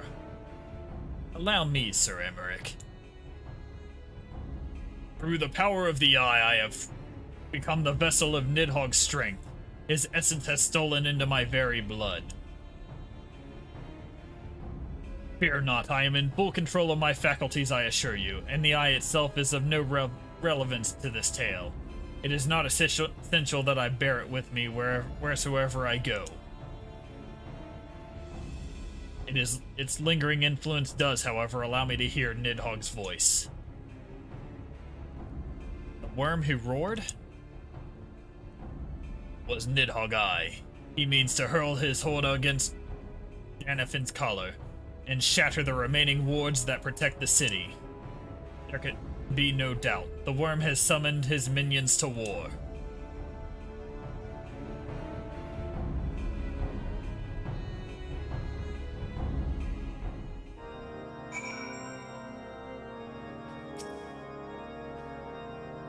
Though the circumstances are far from ideal, this desperate endeavor will at least provide us an opportunity to bring the sister states of Eorzea together in common cause. Sir Emmerich was more ruthless in his negotiations than I had anticipated. I suppose one must give no quarter when one's home is at stake. But did you see the look on his face when he formally requested our assistance? Though the Lord Commander has long campaigned for Ishgard to open its gates to outsiders, I suspect this softening of the Holy See's attitude toward the foreign cooperation comes something of a bittersweet victory. The days ahead promise it to be interesting indeed. If we are to aid the Ishgardians in this war of theirs, preparations will have to be made, and soon. Before proceeding, however, we must needs return to the Rising Stones and make our report to the antecedent. To the Rising Stones.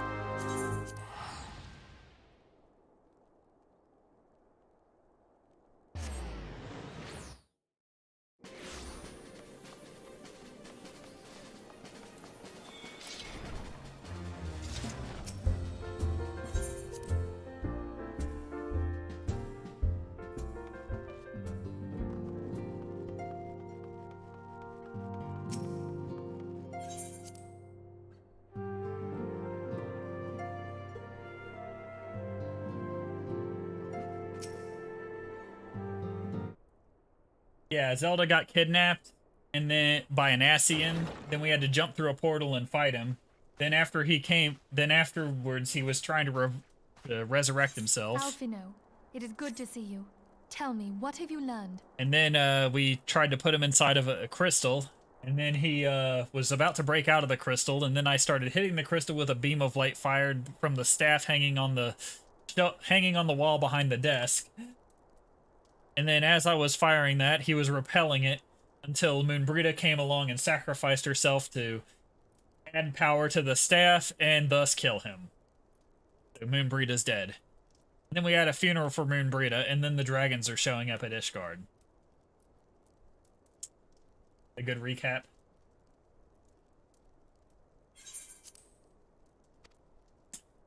Pray summon the others. Everyone must hear my report.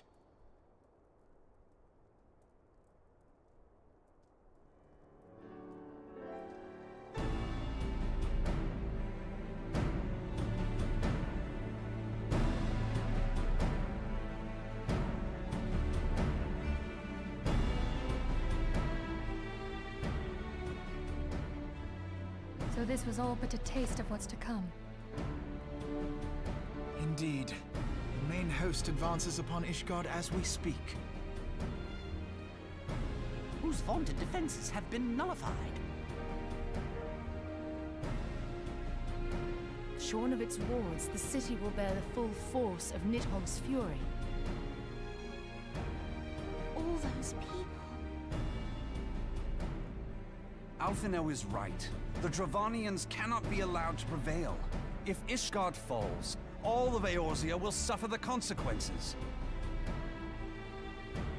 Then you agree that we have no choice but to intervene. For the good of the realm, the Scions of the Seventh Dawn and the Crystal Braves must join the defense of Ishgard. Let there be no ambiguity about what has been proposed. We would be directly intervening in the war. But if all here believe the cause to be just, then to war we shall go. War!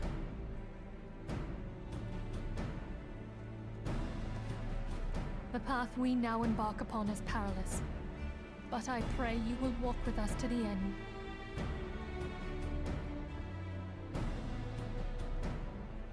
For those we have lost, for those we can yet save.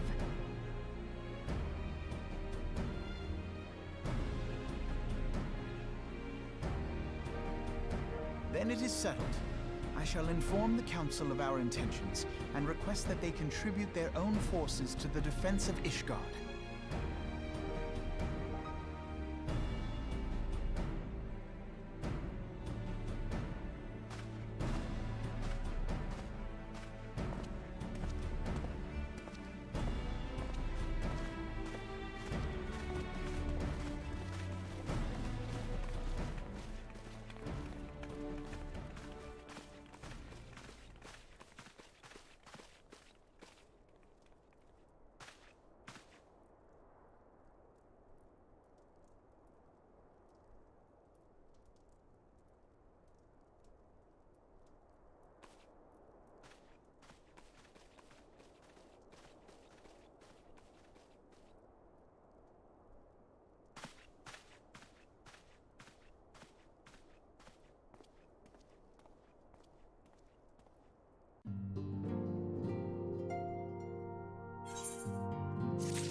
I have bid the Archons travel to their assigned nations.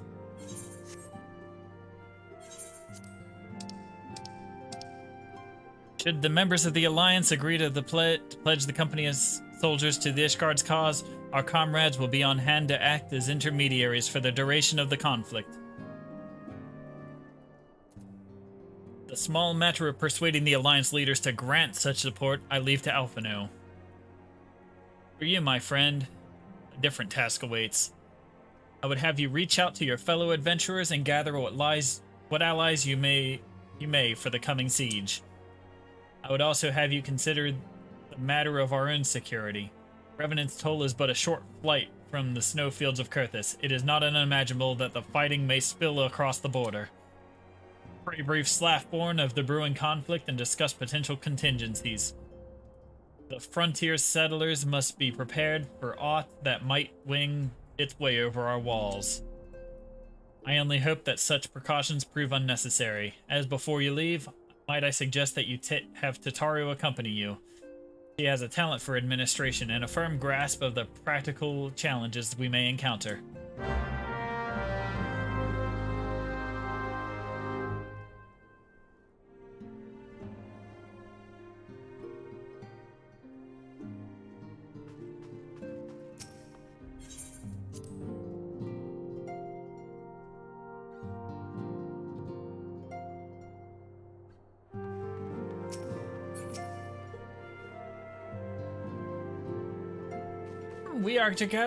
We are rather close to Kurthis, aren't we?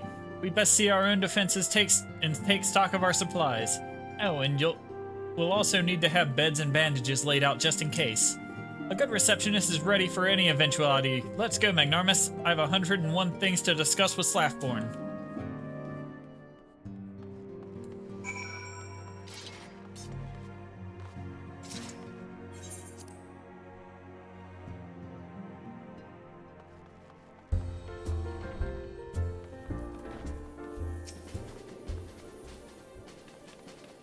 I appreciate the warning. If the war is coming to Kurthis, then the toll must be made ready. I'll increase the number of patrols and lookouts immediately. I'll also see about finding room for an infirmary, as well as temporary housing for victims of the conflict. Ishgard has done well by us in the past, and I would return the favor. But as for rounding up volunteers for the fighting itself, I'm afraid I must disappoint you. I will not send my fellow guild members to die on Ishgardian soil. I am certain headquarters will say the same. There will be no official Adventurers Guild presence at the siege. That said, each adventurer is of course free to do as he or she will. I shall have a word with some of my more capable colleagues on your behalf, and you might try your luck here in Revenant's Toll. I dare say there are a few stout souls about town who will answer to your call to arms.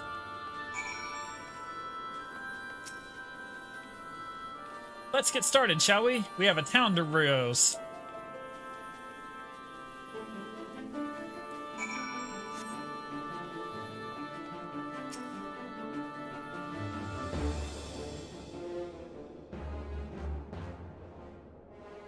Want to go fight some dragons? Spare your talk of glory and fame. I am not in the habit of volunteering for lost causes. I've survived this long by trusting my instincts, and my instincts tell me to stay well away from Ishgard. She said no.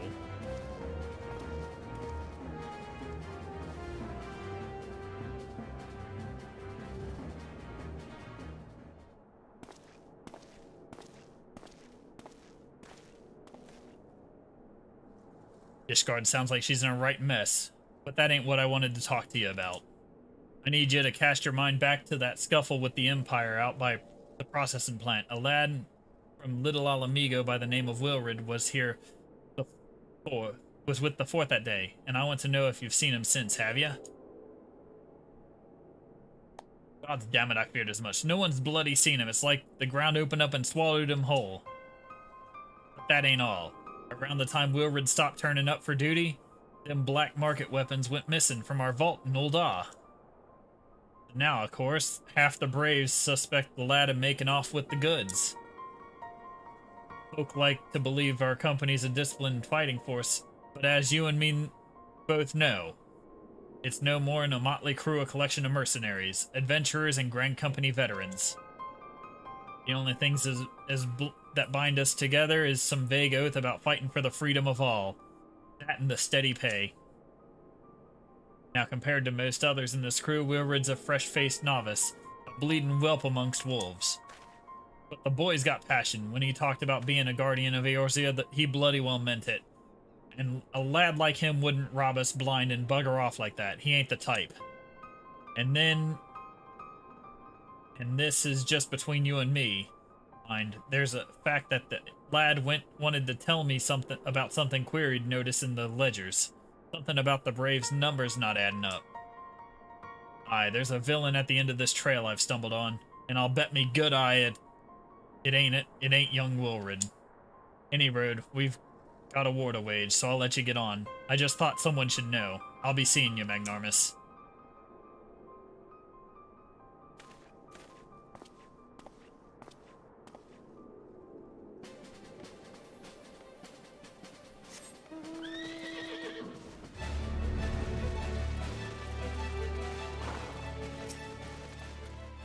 Want to go fight some dragons? So Ishgard seeks sellswords to bolster its ranks. Eh? Though I'm not sure I like the sound of this siege. Those nobles will surely be generous with their rewards. Ah, but I have pledged myself to guard Revenant's toll, modest work though it is. I am loath to break terms of my contract. What to do? What to do?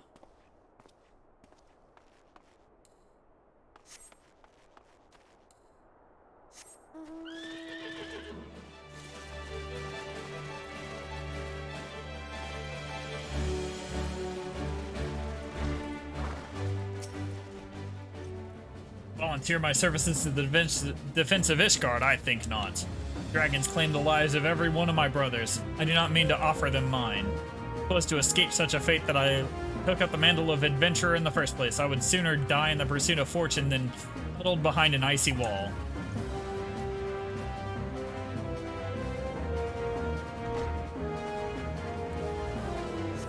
I'll take a look at that image later. Trying to slam through as many quests as I can real quick. Tell me, Blade of the Ishgardians. Well, them dragons are a fearsome lot, but I'd slay me fair share if the coin was good. I've worked for one of them knights before, you know. Watched me like a bloody hawk, he did. I'd put up with worse than that for a heavy purse. Yeah, I got one recruit. 2 no's, a maybe, and a yes.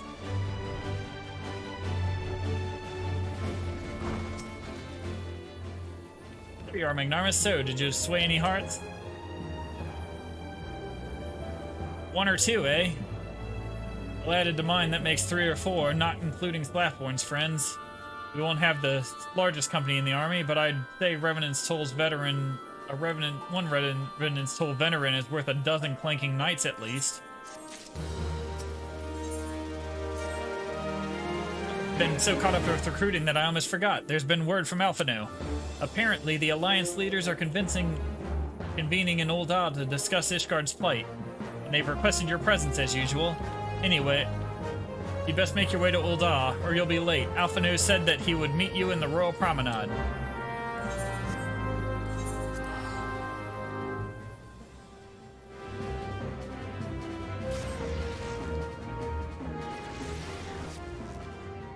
He said he'd do it if the money was good.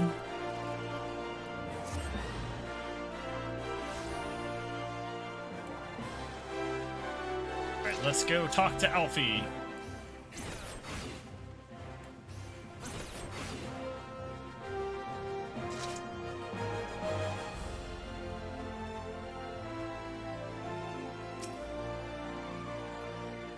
My apologies for calling you away from your tasks.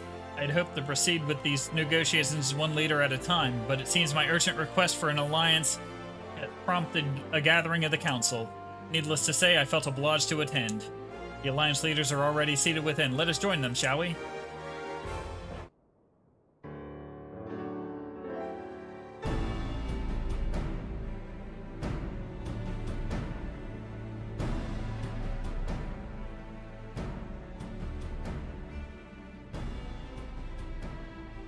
We are well aware of Ishgard's dilemma, and we agree with your assessment. Then I trust there are no objections to the Crystal Brave's intervention. Ul'dah has none. Gridania does not object. Yes, Braves are yours to Charizard. command, Alphino. Okay, I saw it. Do what you will. We shall pray for your success. It was my hope that you would offer more substantial aid than prayer. I know it is within your means. Do not presume that you have knowledge of our every concern. The Garleans and the Beast Tribes are but 2 of many. We are not in a position to contribute greatly to the defense of Ishgard, Not when our own homes are still under siege.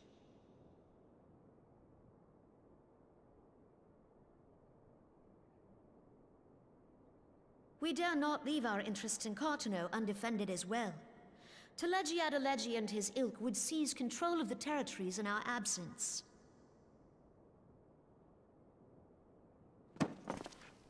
The enemy is at their gates, and you would cower behind yours? No one is cowering, boy. We will offer what support we can. Aye, support. A handful of men and no more. Would that we could commit more than a token force to this cause. Yet there are others to whom you might turn. The free companies ever want for work. Ah, yes. The free companies. They're not like to turn you down. I beg your pardon? You would entrust the survival of Ishgard to sell swords? Crises like these are the very reason why this alliance was formed. It is our duty to aid our fellow man. My duty is to my country and my people. If you expect us to place the welfare of a foreign power above our own, you're going to be sorely disappointed. Lest you doubt, Limsa comes first, then the Alliance, and finally, circumstances permitting, Ishgard and the rest. If you cannot understand so simple a concept, then you have no place at this table.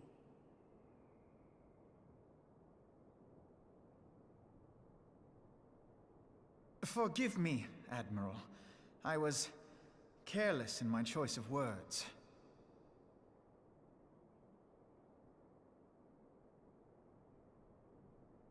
I suggest you assemble a party of elite adventurers, assuming you haven't already. Your fellows served us well during Operation Archon. I dare say they will do so again.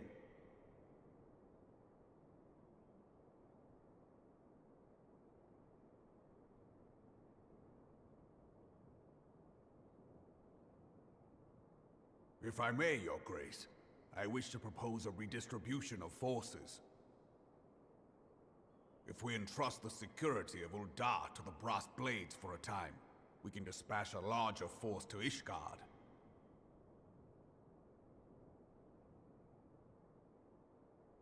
Your Grace?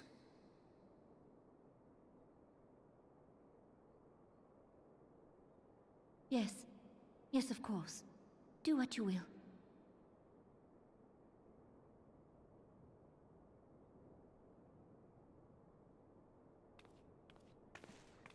Send in the murder hobos.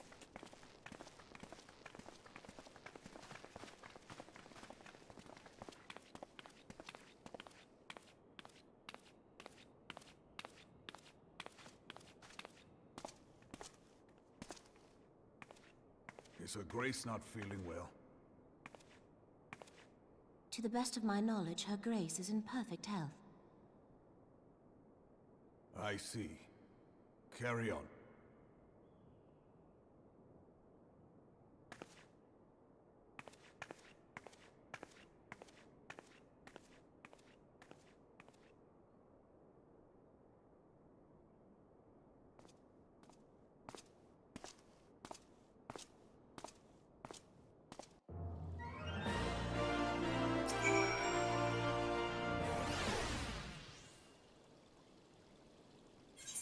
Once again, I owe you an apology. It seems you have been conscripted into leading a contingent of adventurers on yet another mission of inestimable danger.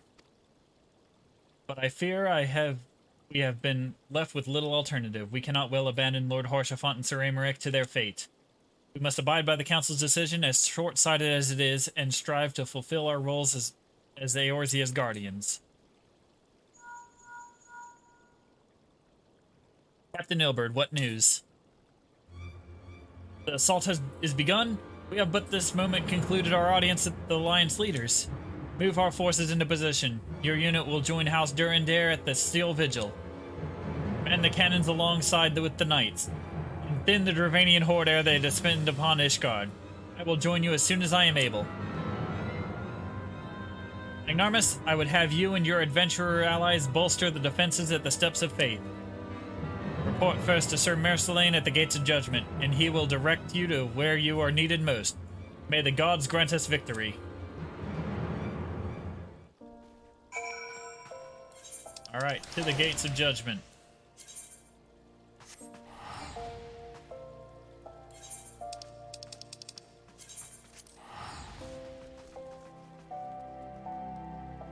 Great thing.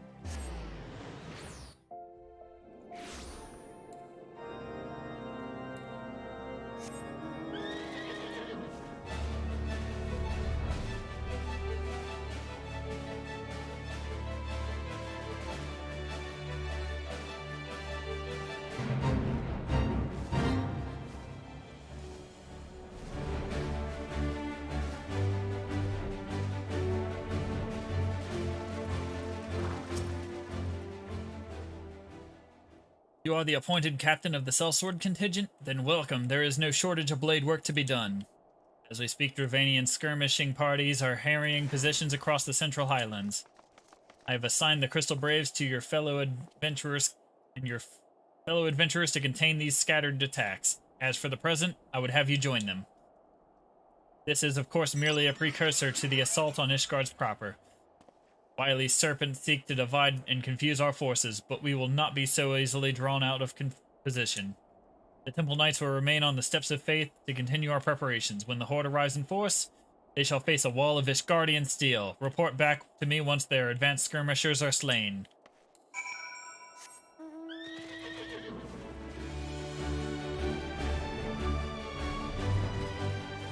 Let's go. A white brim.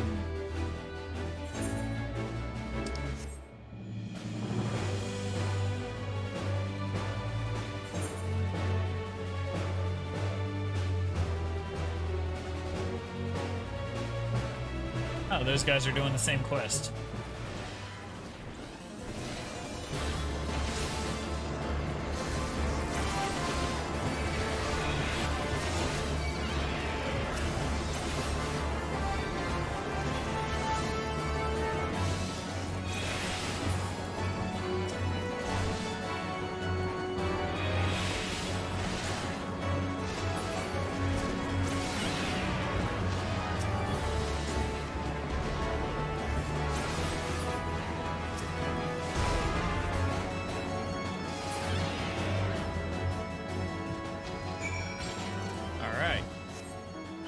The other area.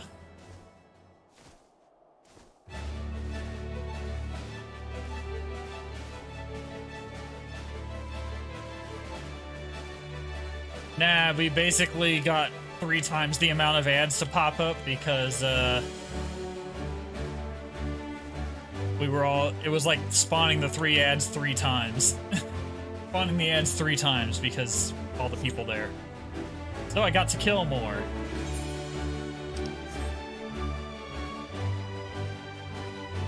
Land here.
killing all the dragons.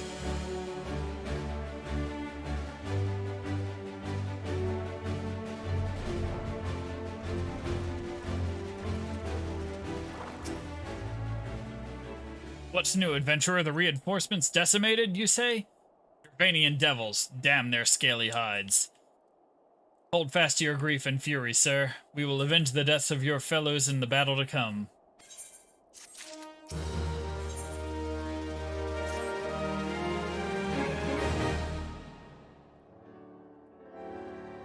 Ere you commit yourself to the siege, you should know that it is you are tasked with defending. Beyond the gates of judgment lie the steps of faith, a great bridge of stone that leads into the city of Ishgard.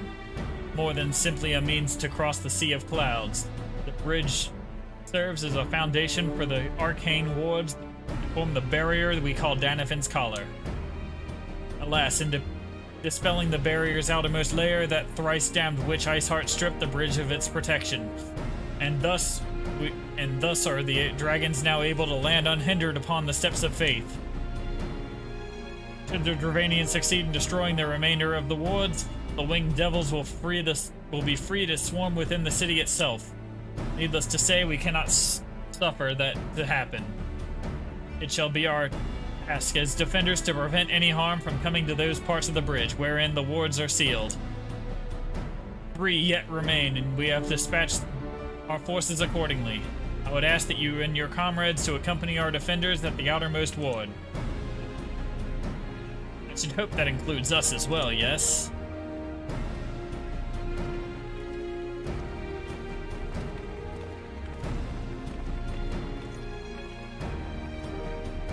The Scions of the Seventh Dawn. We cannot well stand idly by while the horde of threatens the good people of Ishgard. Indeed, to do otherwise would be to go against all that Master Louis Sois has taught us. As for where we may be of most assistance, I think it prudent we divide into 2 groups. Ida and I will join the rear guard. Right, and if the dragons should reach us, we'll be sure to give them what for. Thank you, all of you. Pray speak with me again when your preparations are complete, and together we shall stand against the horde.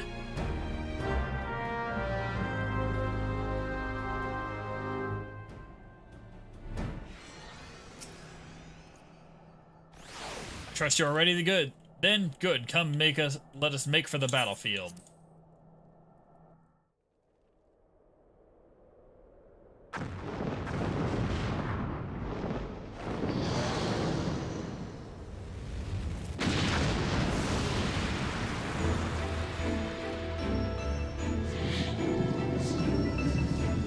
Now there's a big boy.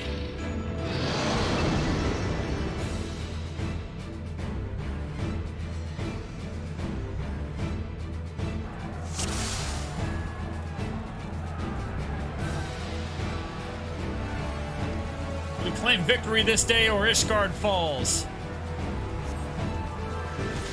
Accept the fury into your heart and defend this bridge with your life's blood.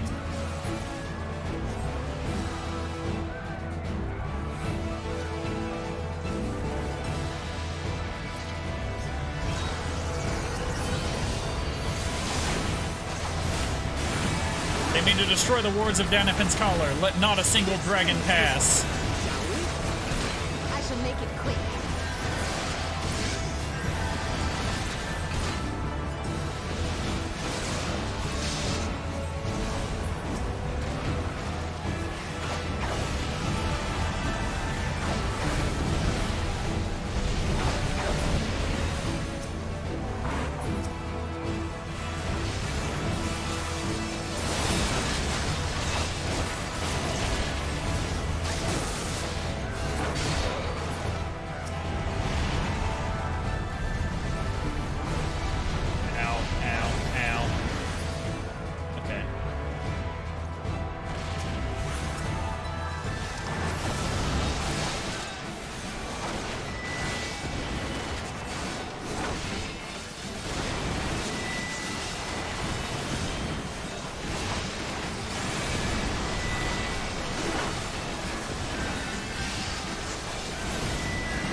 Everyone, fall back! Fall back now!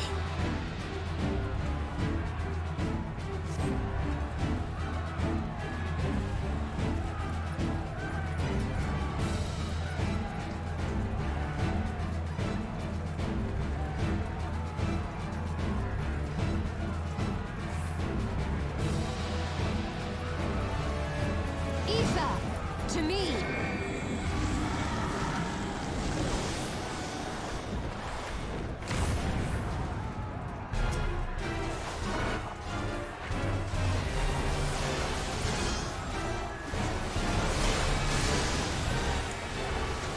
Don't let it reach the barrier. Hold your ground. Remember what it is we fight for.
They knocked out a barrier.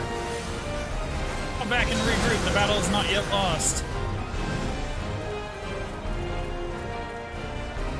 Of course, it would never be so easy.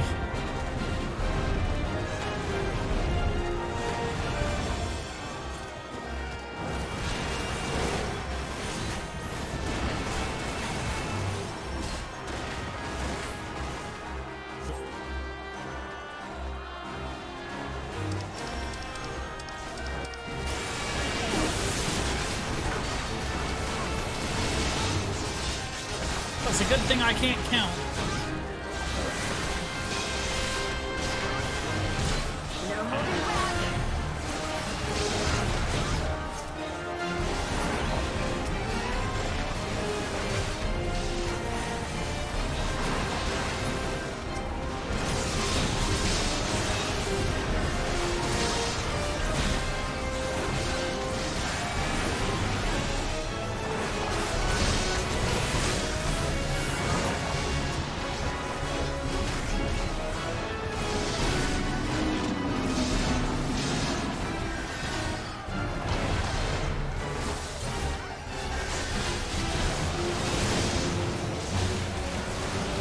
Oh, they killed a knight. He's dead.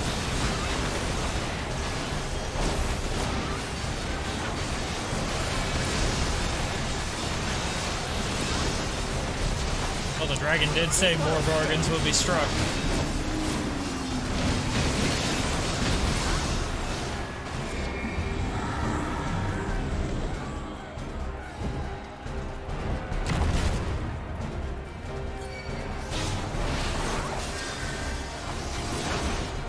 Time to go back to killing the main dragon. Ad phase over.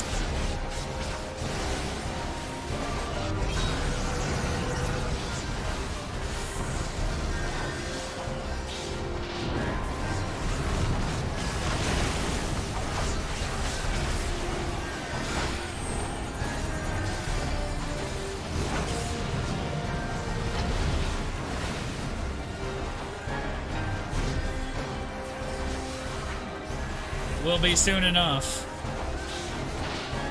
It'll be a life for a life soon enough. And it was life for death.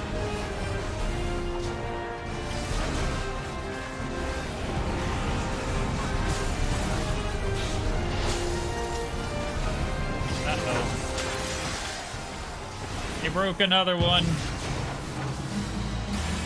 The second ward has fallen.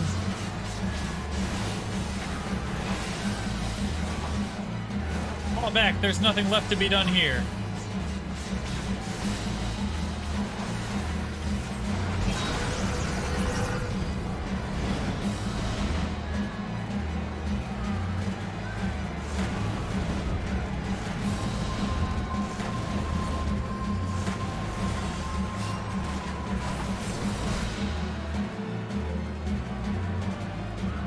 Eden and I have matters here well in hand. Magnarmus, you must go to see the final ward.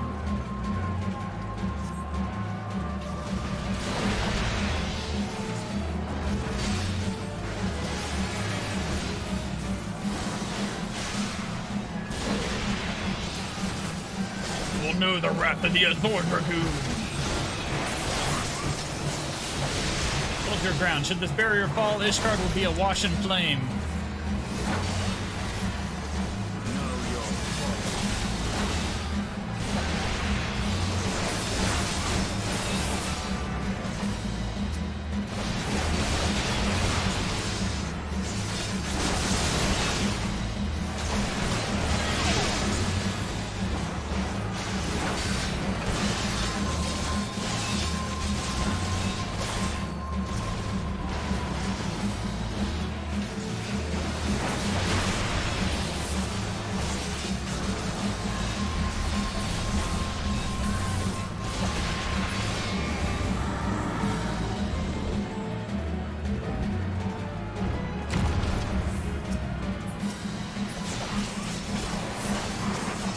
Hold nothing back.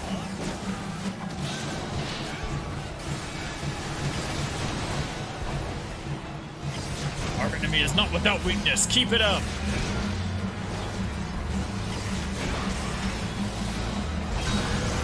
Got it half dead.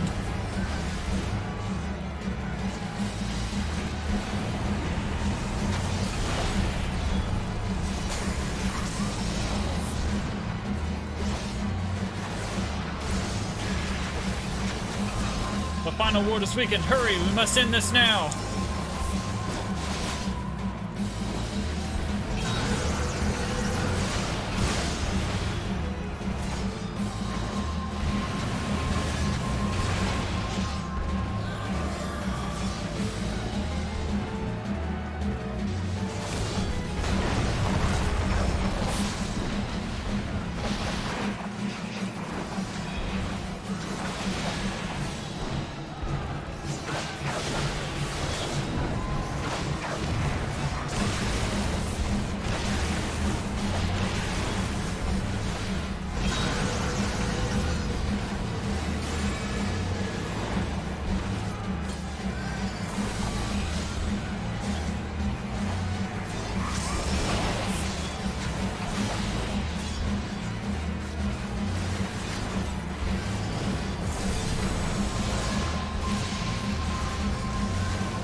Damn this infernal heat.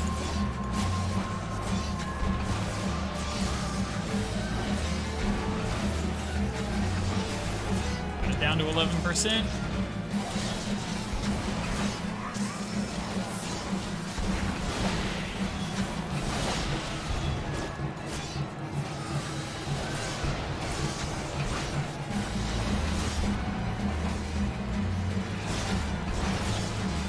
Ishgard will not fall, not today.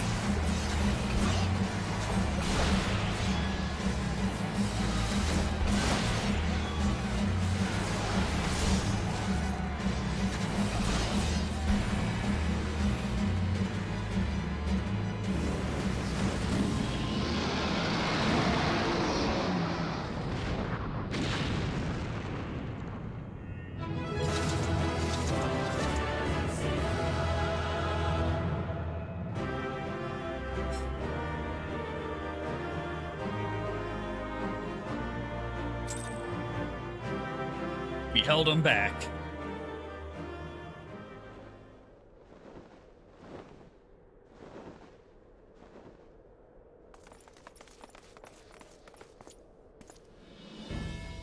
Dragons, they're withdrawing! Victory is ours!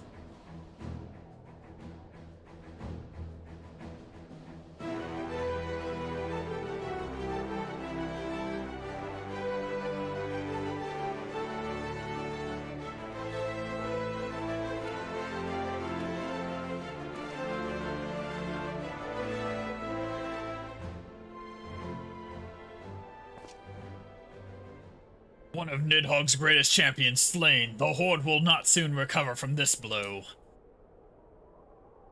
But what of you, Nidhogg? Why did you not join your minions and make this battle a slaughter? Have you grown so fond of the stench of your lair? Mayhap you would prefer to have your allies fight for your battles for you. You have a girl to do your bidding now, do you not? No matter. I shall slay Iceheart and all the rest. I yearn to spill the blood of a great worm, Nidhogg, and only your death will sate my lance.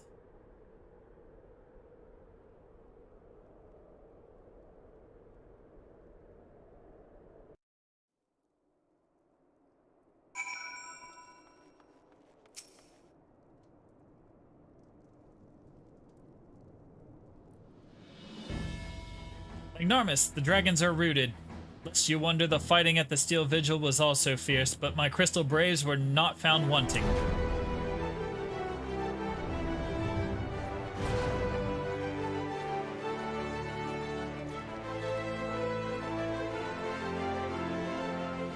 Commander Levalier, Magnarmus, true to your word, you arrived to aid us in our hour of need.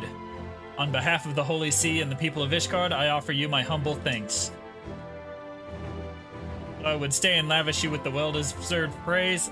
I fear I must away to oversee the aftermath of the siege. Not all the dragons are fled, and there are yet wounded to be carried from the field. Pray let us meet anon that I might express my thanks with the proper courtesy.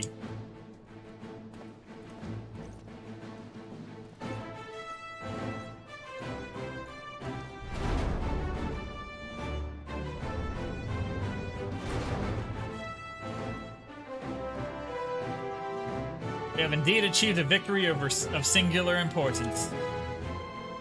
With the Dravanian horde thus weakened and scattered, the threat to Ishgard has been greatly diminished.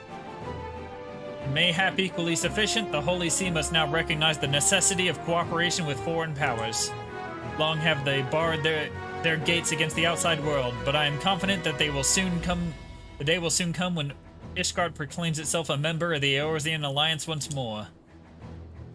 Much have we sacrificed in our struggles against the dragons and primals, the Ascians and the Empire. But step by unfaltering step, we march ever nearer to our goal. As ever, the journey is made with you in the van. The victory you have won this day gives us greater hope for the morrow. It is a hope that shall sustain us in the days to come, and bear us past the many evils that yet seek to hinder our progress. Yet we have done well, my friend, and I for one would take a moment to savor the enormity of our achievement. The demands of duty, however, allow me little time for levity. I must accompany Captain Ilberd back to Ul'dah and reassign those braves whose squad suffered heavy losses. You, my friend, have earned a rest at the Rising Stones. Pray return to Revenant's Toll and share your tale with Minfilia in person.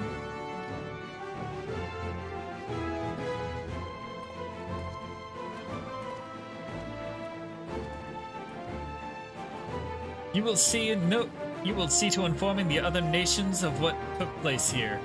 Do be sure to give our regards to Minfilia.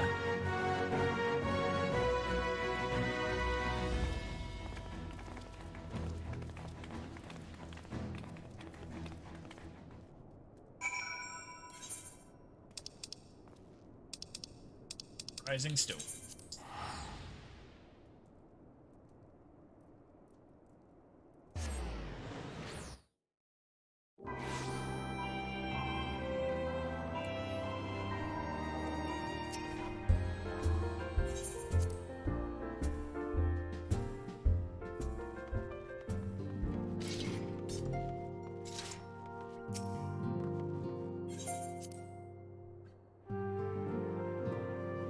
Completed.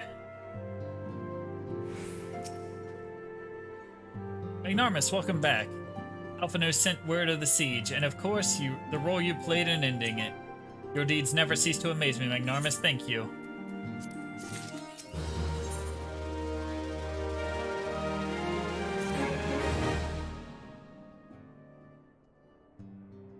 You must be weary, Magnarmus, and now may very well be on your only chance to antecedent.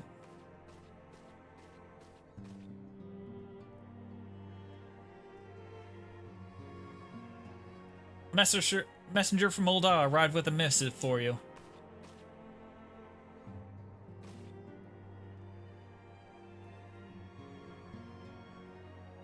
Royal seal. Curious indeed.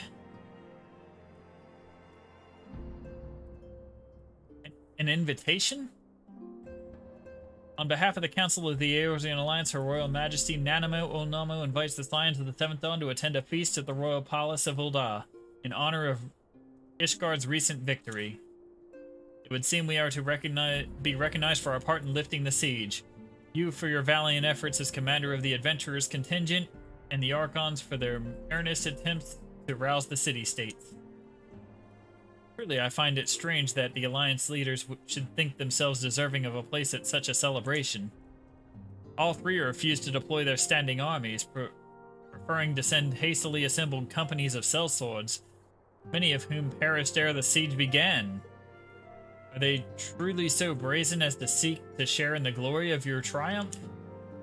But mayhap they simply seek a pretext to meet with the Ishgardians while the mood is yet jubilant. Such an occasion would present a fine opportunity to press for Ishgard's return to the Eorzean Alliance. We have said time to mourn Moon Brita, and I for one am in no mood to carouse. But I suppose we must put away our grief for the good of the realm. Though you were promised rest, I fear I must insist that you attend. It would be a strange celebration indeed if the victorious hero were not present. Pray content yourself with the thought of such occasions may bring a monumentous change. And this is without recourse to bloodshed. Itaru, if you would do me the favor of contacting the rest of the Scions. Of course, Antecedent. Please let me know if there's anything else I can do.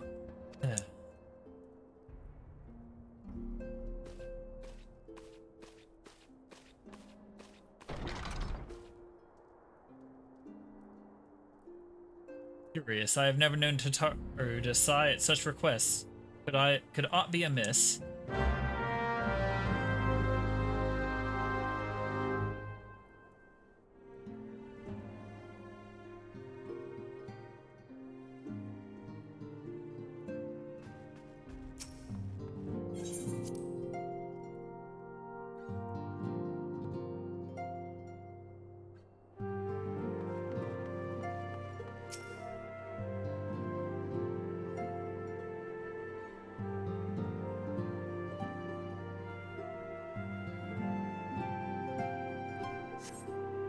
Tataru is conspicuous by her absence.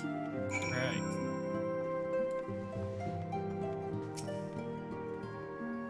Tataru, I believe she just stepped outside. Now that I think of it, she did seem rather preoccupied.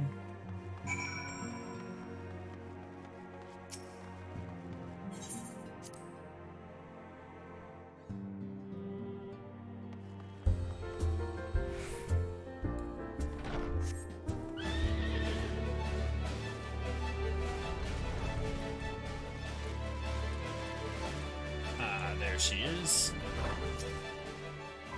Oh, Magnarmus, it's you. I didn't mean to worry anyone. It's nothing really. Well, it's not nothing exactly, but it feels like nothing compared to the towering trials you and the others face every day.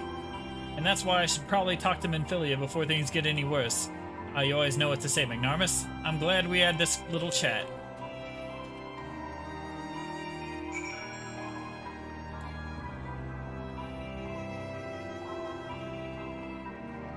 Inside.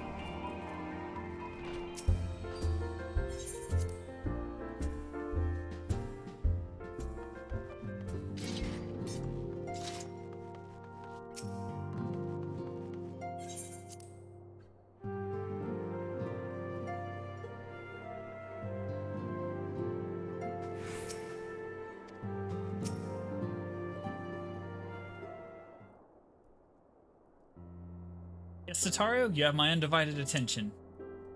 I've been hesitant to broach the subject, but with all the recent excitement, but Magnarmus made me realize there's no time like the present.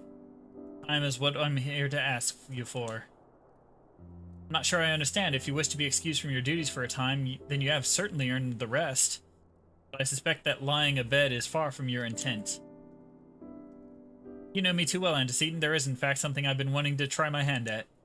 Along with the adventurers and the Crystal Brave, the Scions are constantly being thrown into dangerous battles with deadly predicaments. Even Hoary Boulder and Coltonet have been promoted from guard duty to fill our need for competent warriors.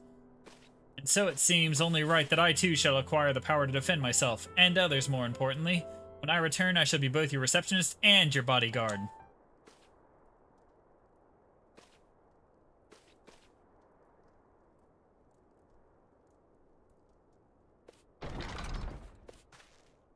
Oh, hey.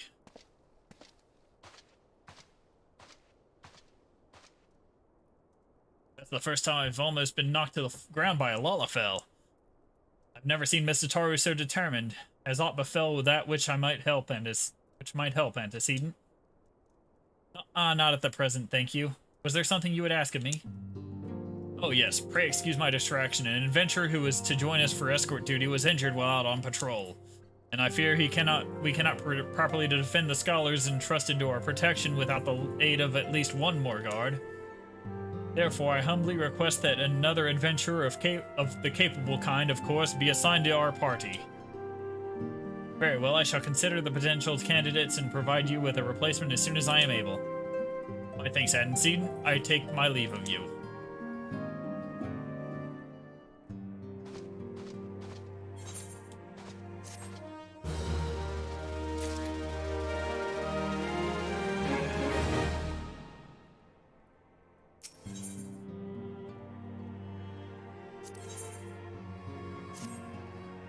Power to defend oneself. Tataru has never been full of surprises. Now that I think of it, I do recall Arianje mentioning that she had developed an interest in Arcanum. Mayhap she hopes to gain admittance to the Arcanist Guild in Limsa Limenza. Yes, that will be the way of it. Would you be so kind as to journey to the guild and see that all is well? It is doubtless unwarranted, but surely I am not alone in my concern for her safety. Limsa. I'll do this little quest chain with Tataru's day out, and I'm gonna call it a night.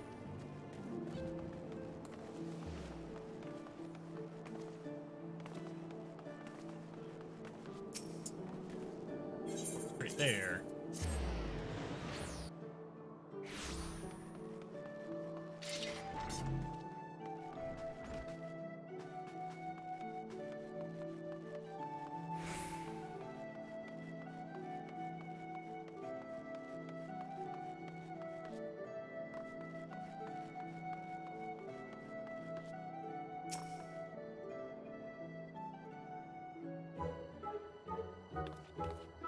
Magnarmus, what are you doing here? I didn't mean for her to worry. That's the last thing I wanted. Putting an end to such worries is precisely the reason I am here. Don't you see? I, Taru, shall become a great and powerful Arcanist. And now, at Mistress Thuberjeem's behest, I must go and complete a special training exercise until we meet again.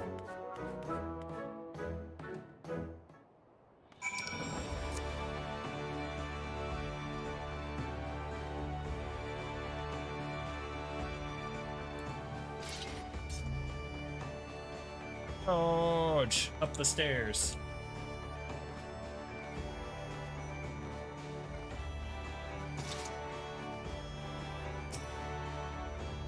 Greetings and welcome to the Arcanist Guild. Do you require assistance?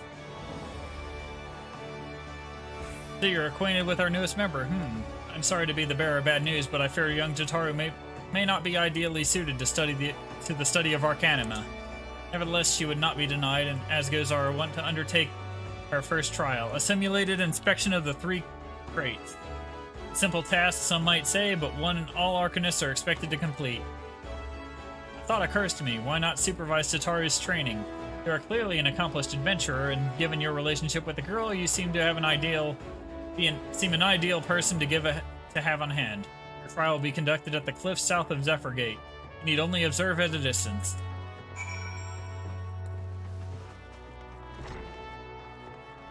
Okay. Zephyrgate.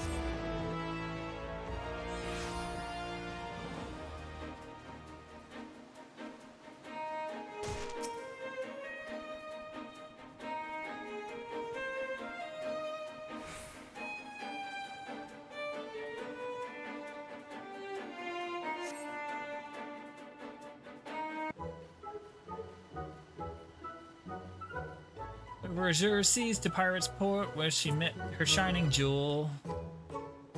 For to bring the smugglers and plans to naught, came the last whom none could fool. Beat him with a backdraft, gust him with a gust, deck him with a downburst, go carbuncle go. Okay. Oh, are those crates I spy? Ah, and this must be the true test, but we're ready for them, aren't we, Carbuncle?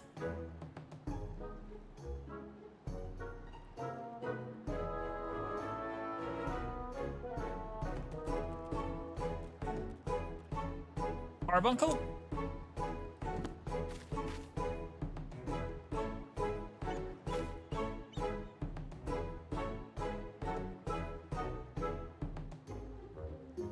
And their Carbuncle ran away.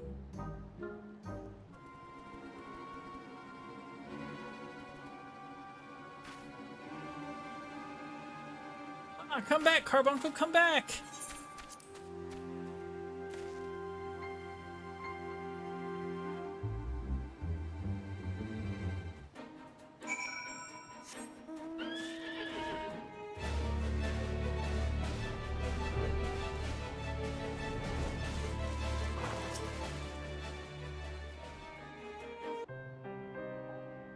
I should have known you'd come, Magnarmus. You needn't say a word. Your face says it all. I know you bore witness to my shame. Betrayed by my own carbuncle and left at the mercy of wild beasts. I must accept the truth. I'll never be a warrior like you or the others. I will inform Mistress Thurbajam of my intentions to withdraw from the guild. Arcanima, like so much else, is beyond me.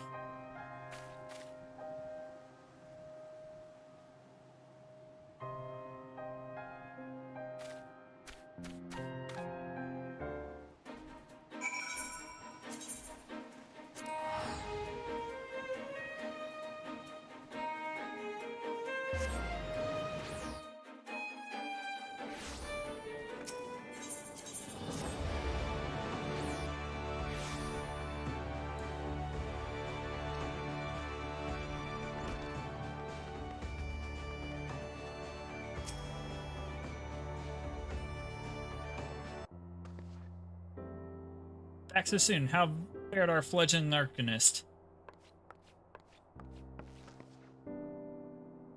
Abysmally, Mistress Thurbajam. Abysmally, as Magnarmus will testify. I was wrong to become an arcanist. Wrong as usual. I'm completely and utterly unqualified, and I sincerely apologize for wasting your time. Sorry, if that were true, I would not have permitted you to join in the first place.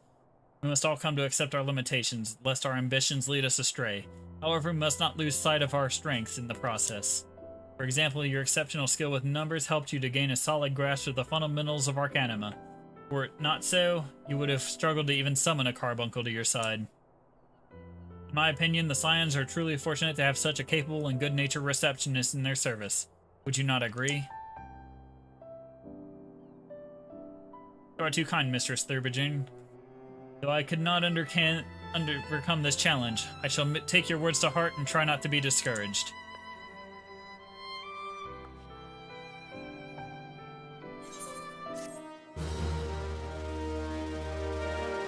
Nice Zelda scene.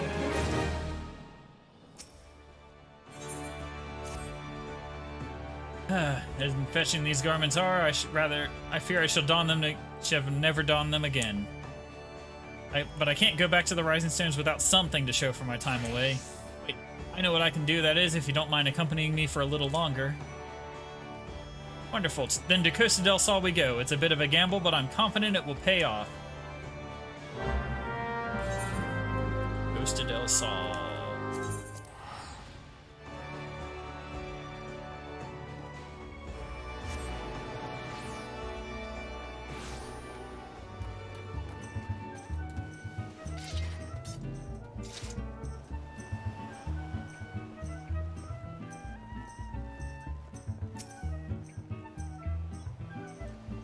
Yes, this is it. This is where the man at the drowning winch told me to look. There is a certain variety of clam which would be harvested this time of year in the Bloodshore, one which produces the most marvelous pearls. However, these clams are coveted also by certain wild creatures, and since I fared rather poorly in the battle last time, let us be off.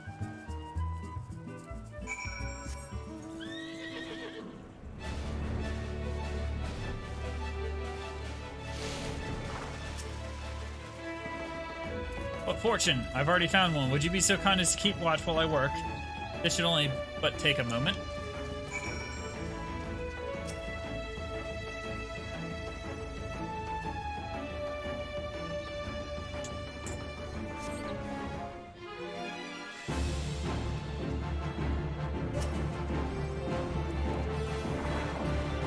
Alright, let's go, bud.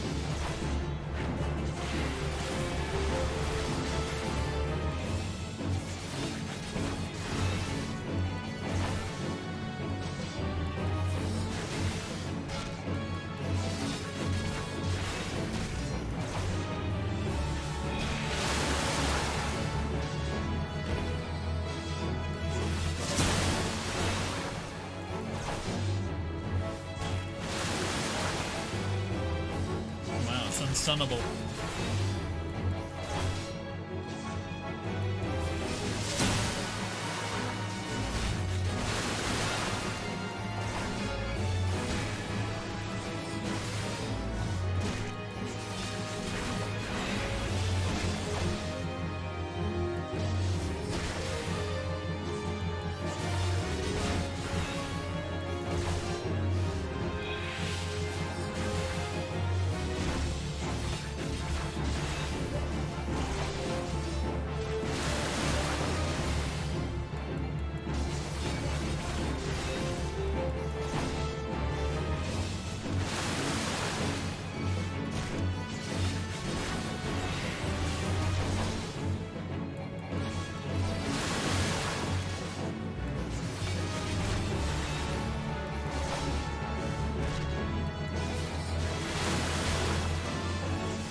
Well fought, Magnormus, well fought.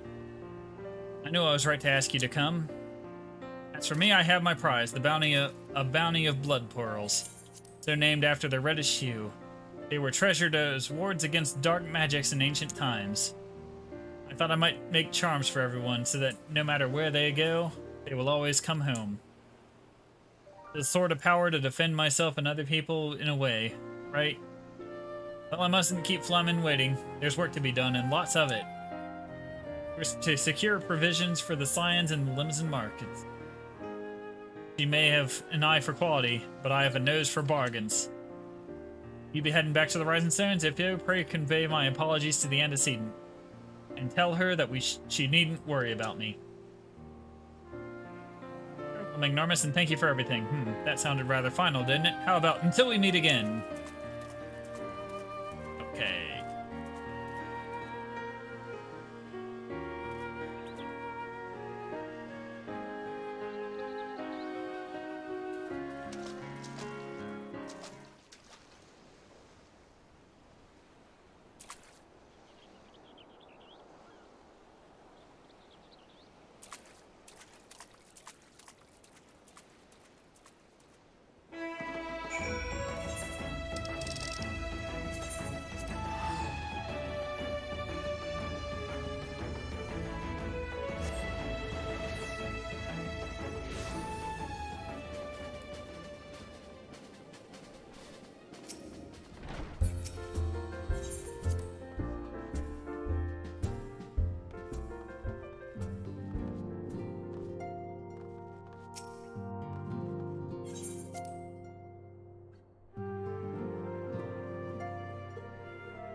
Welcome home, Magnormus. I gather you found Tataru and Limsa Laminza?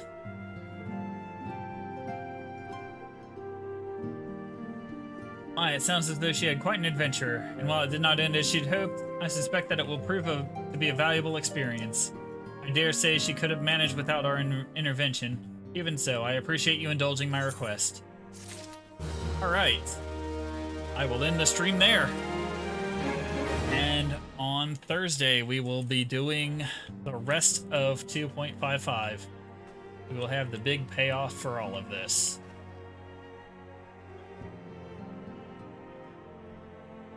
Catch you all later.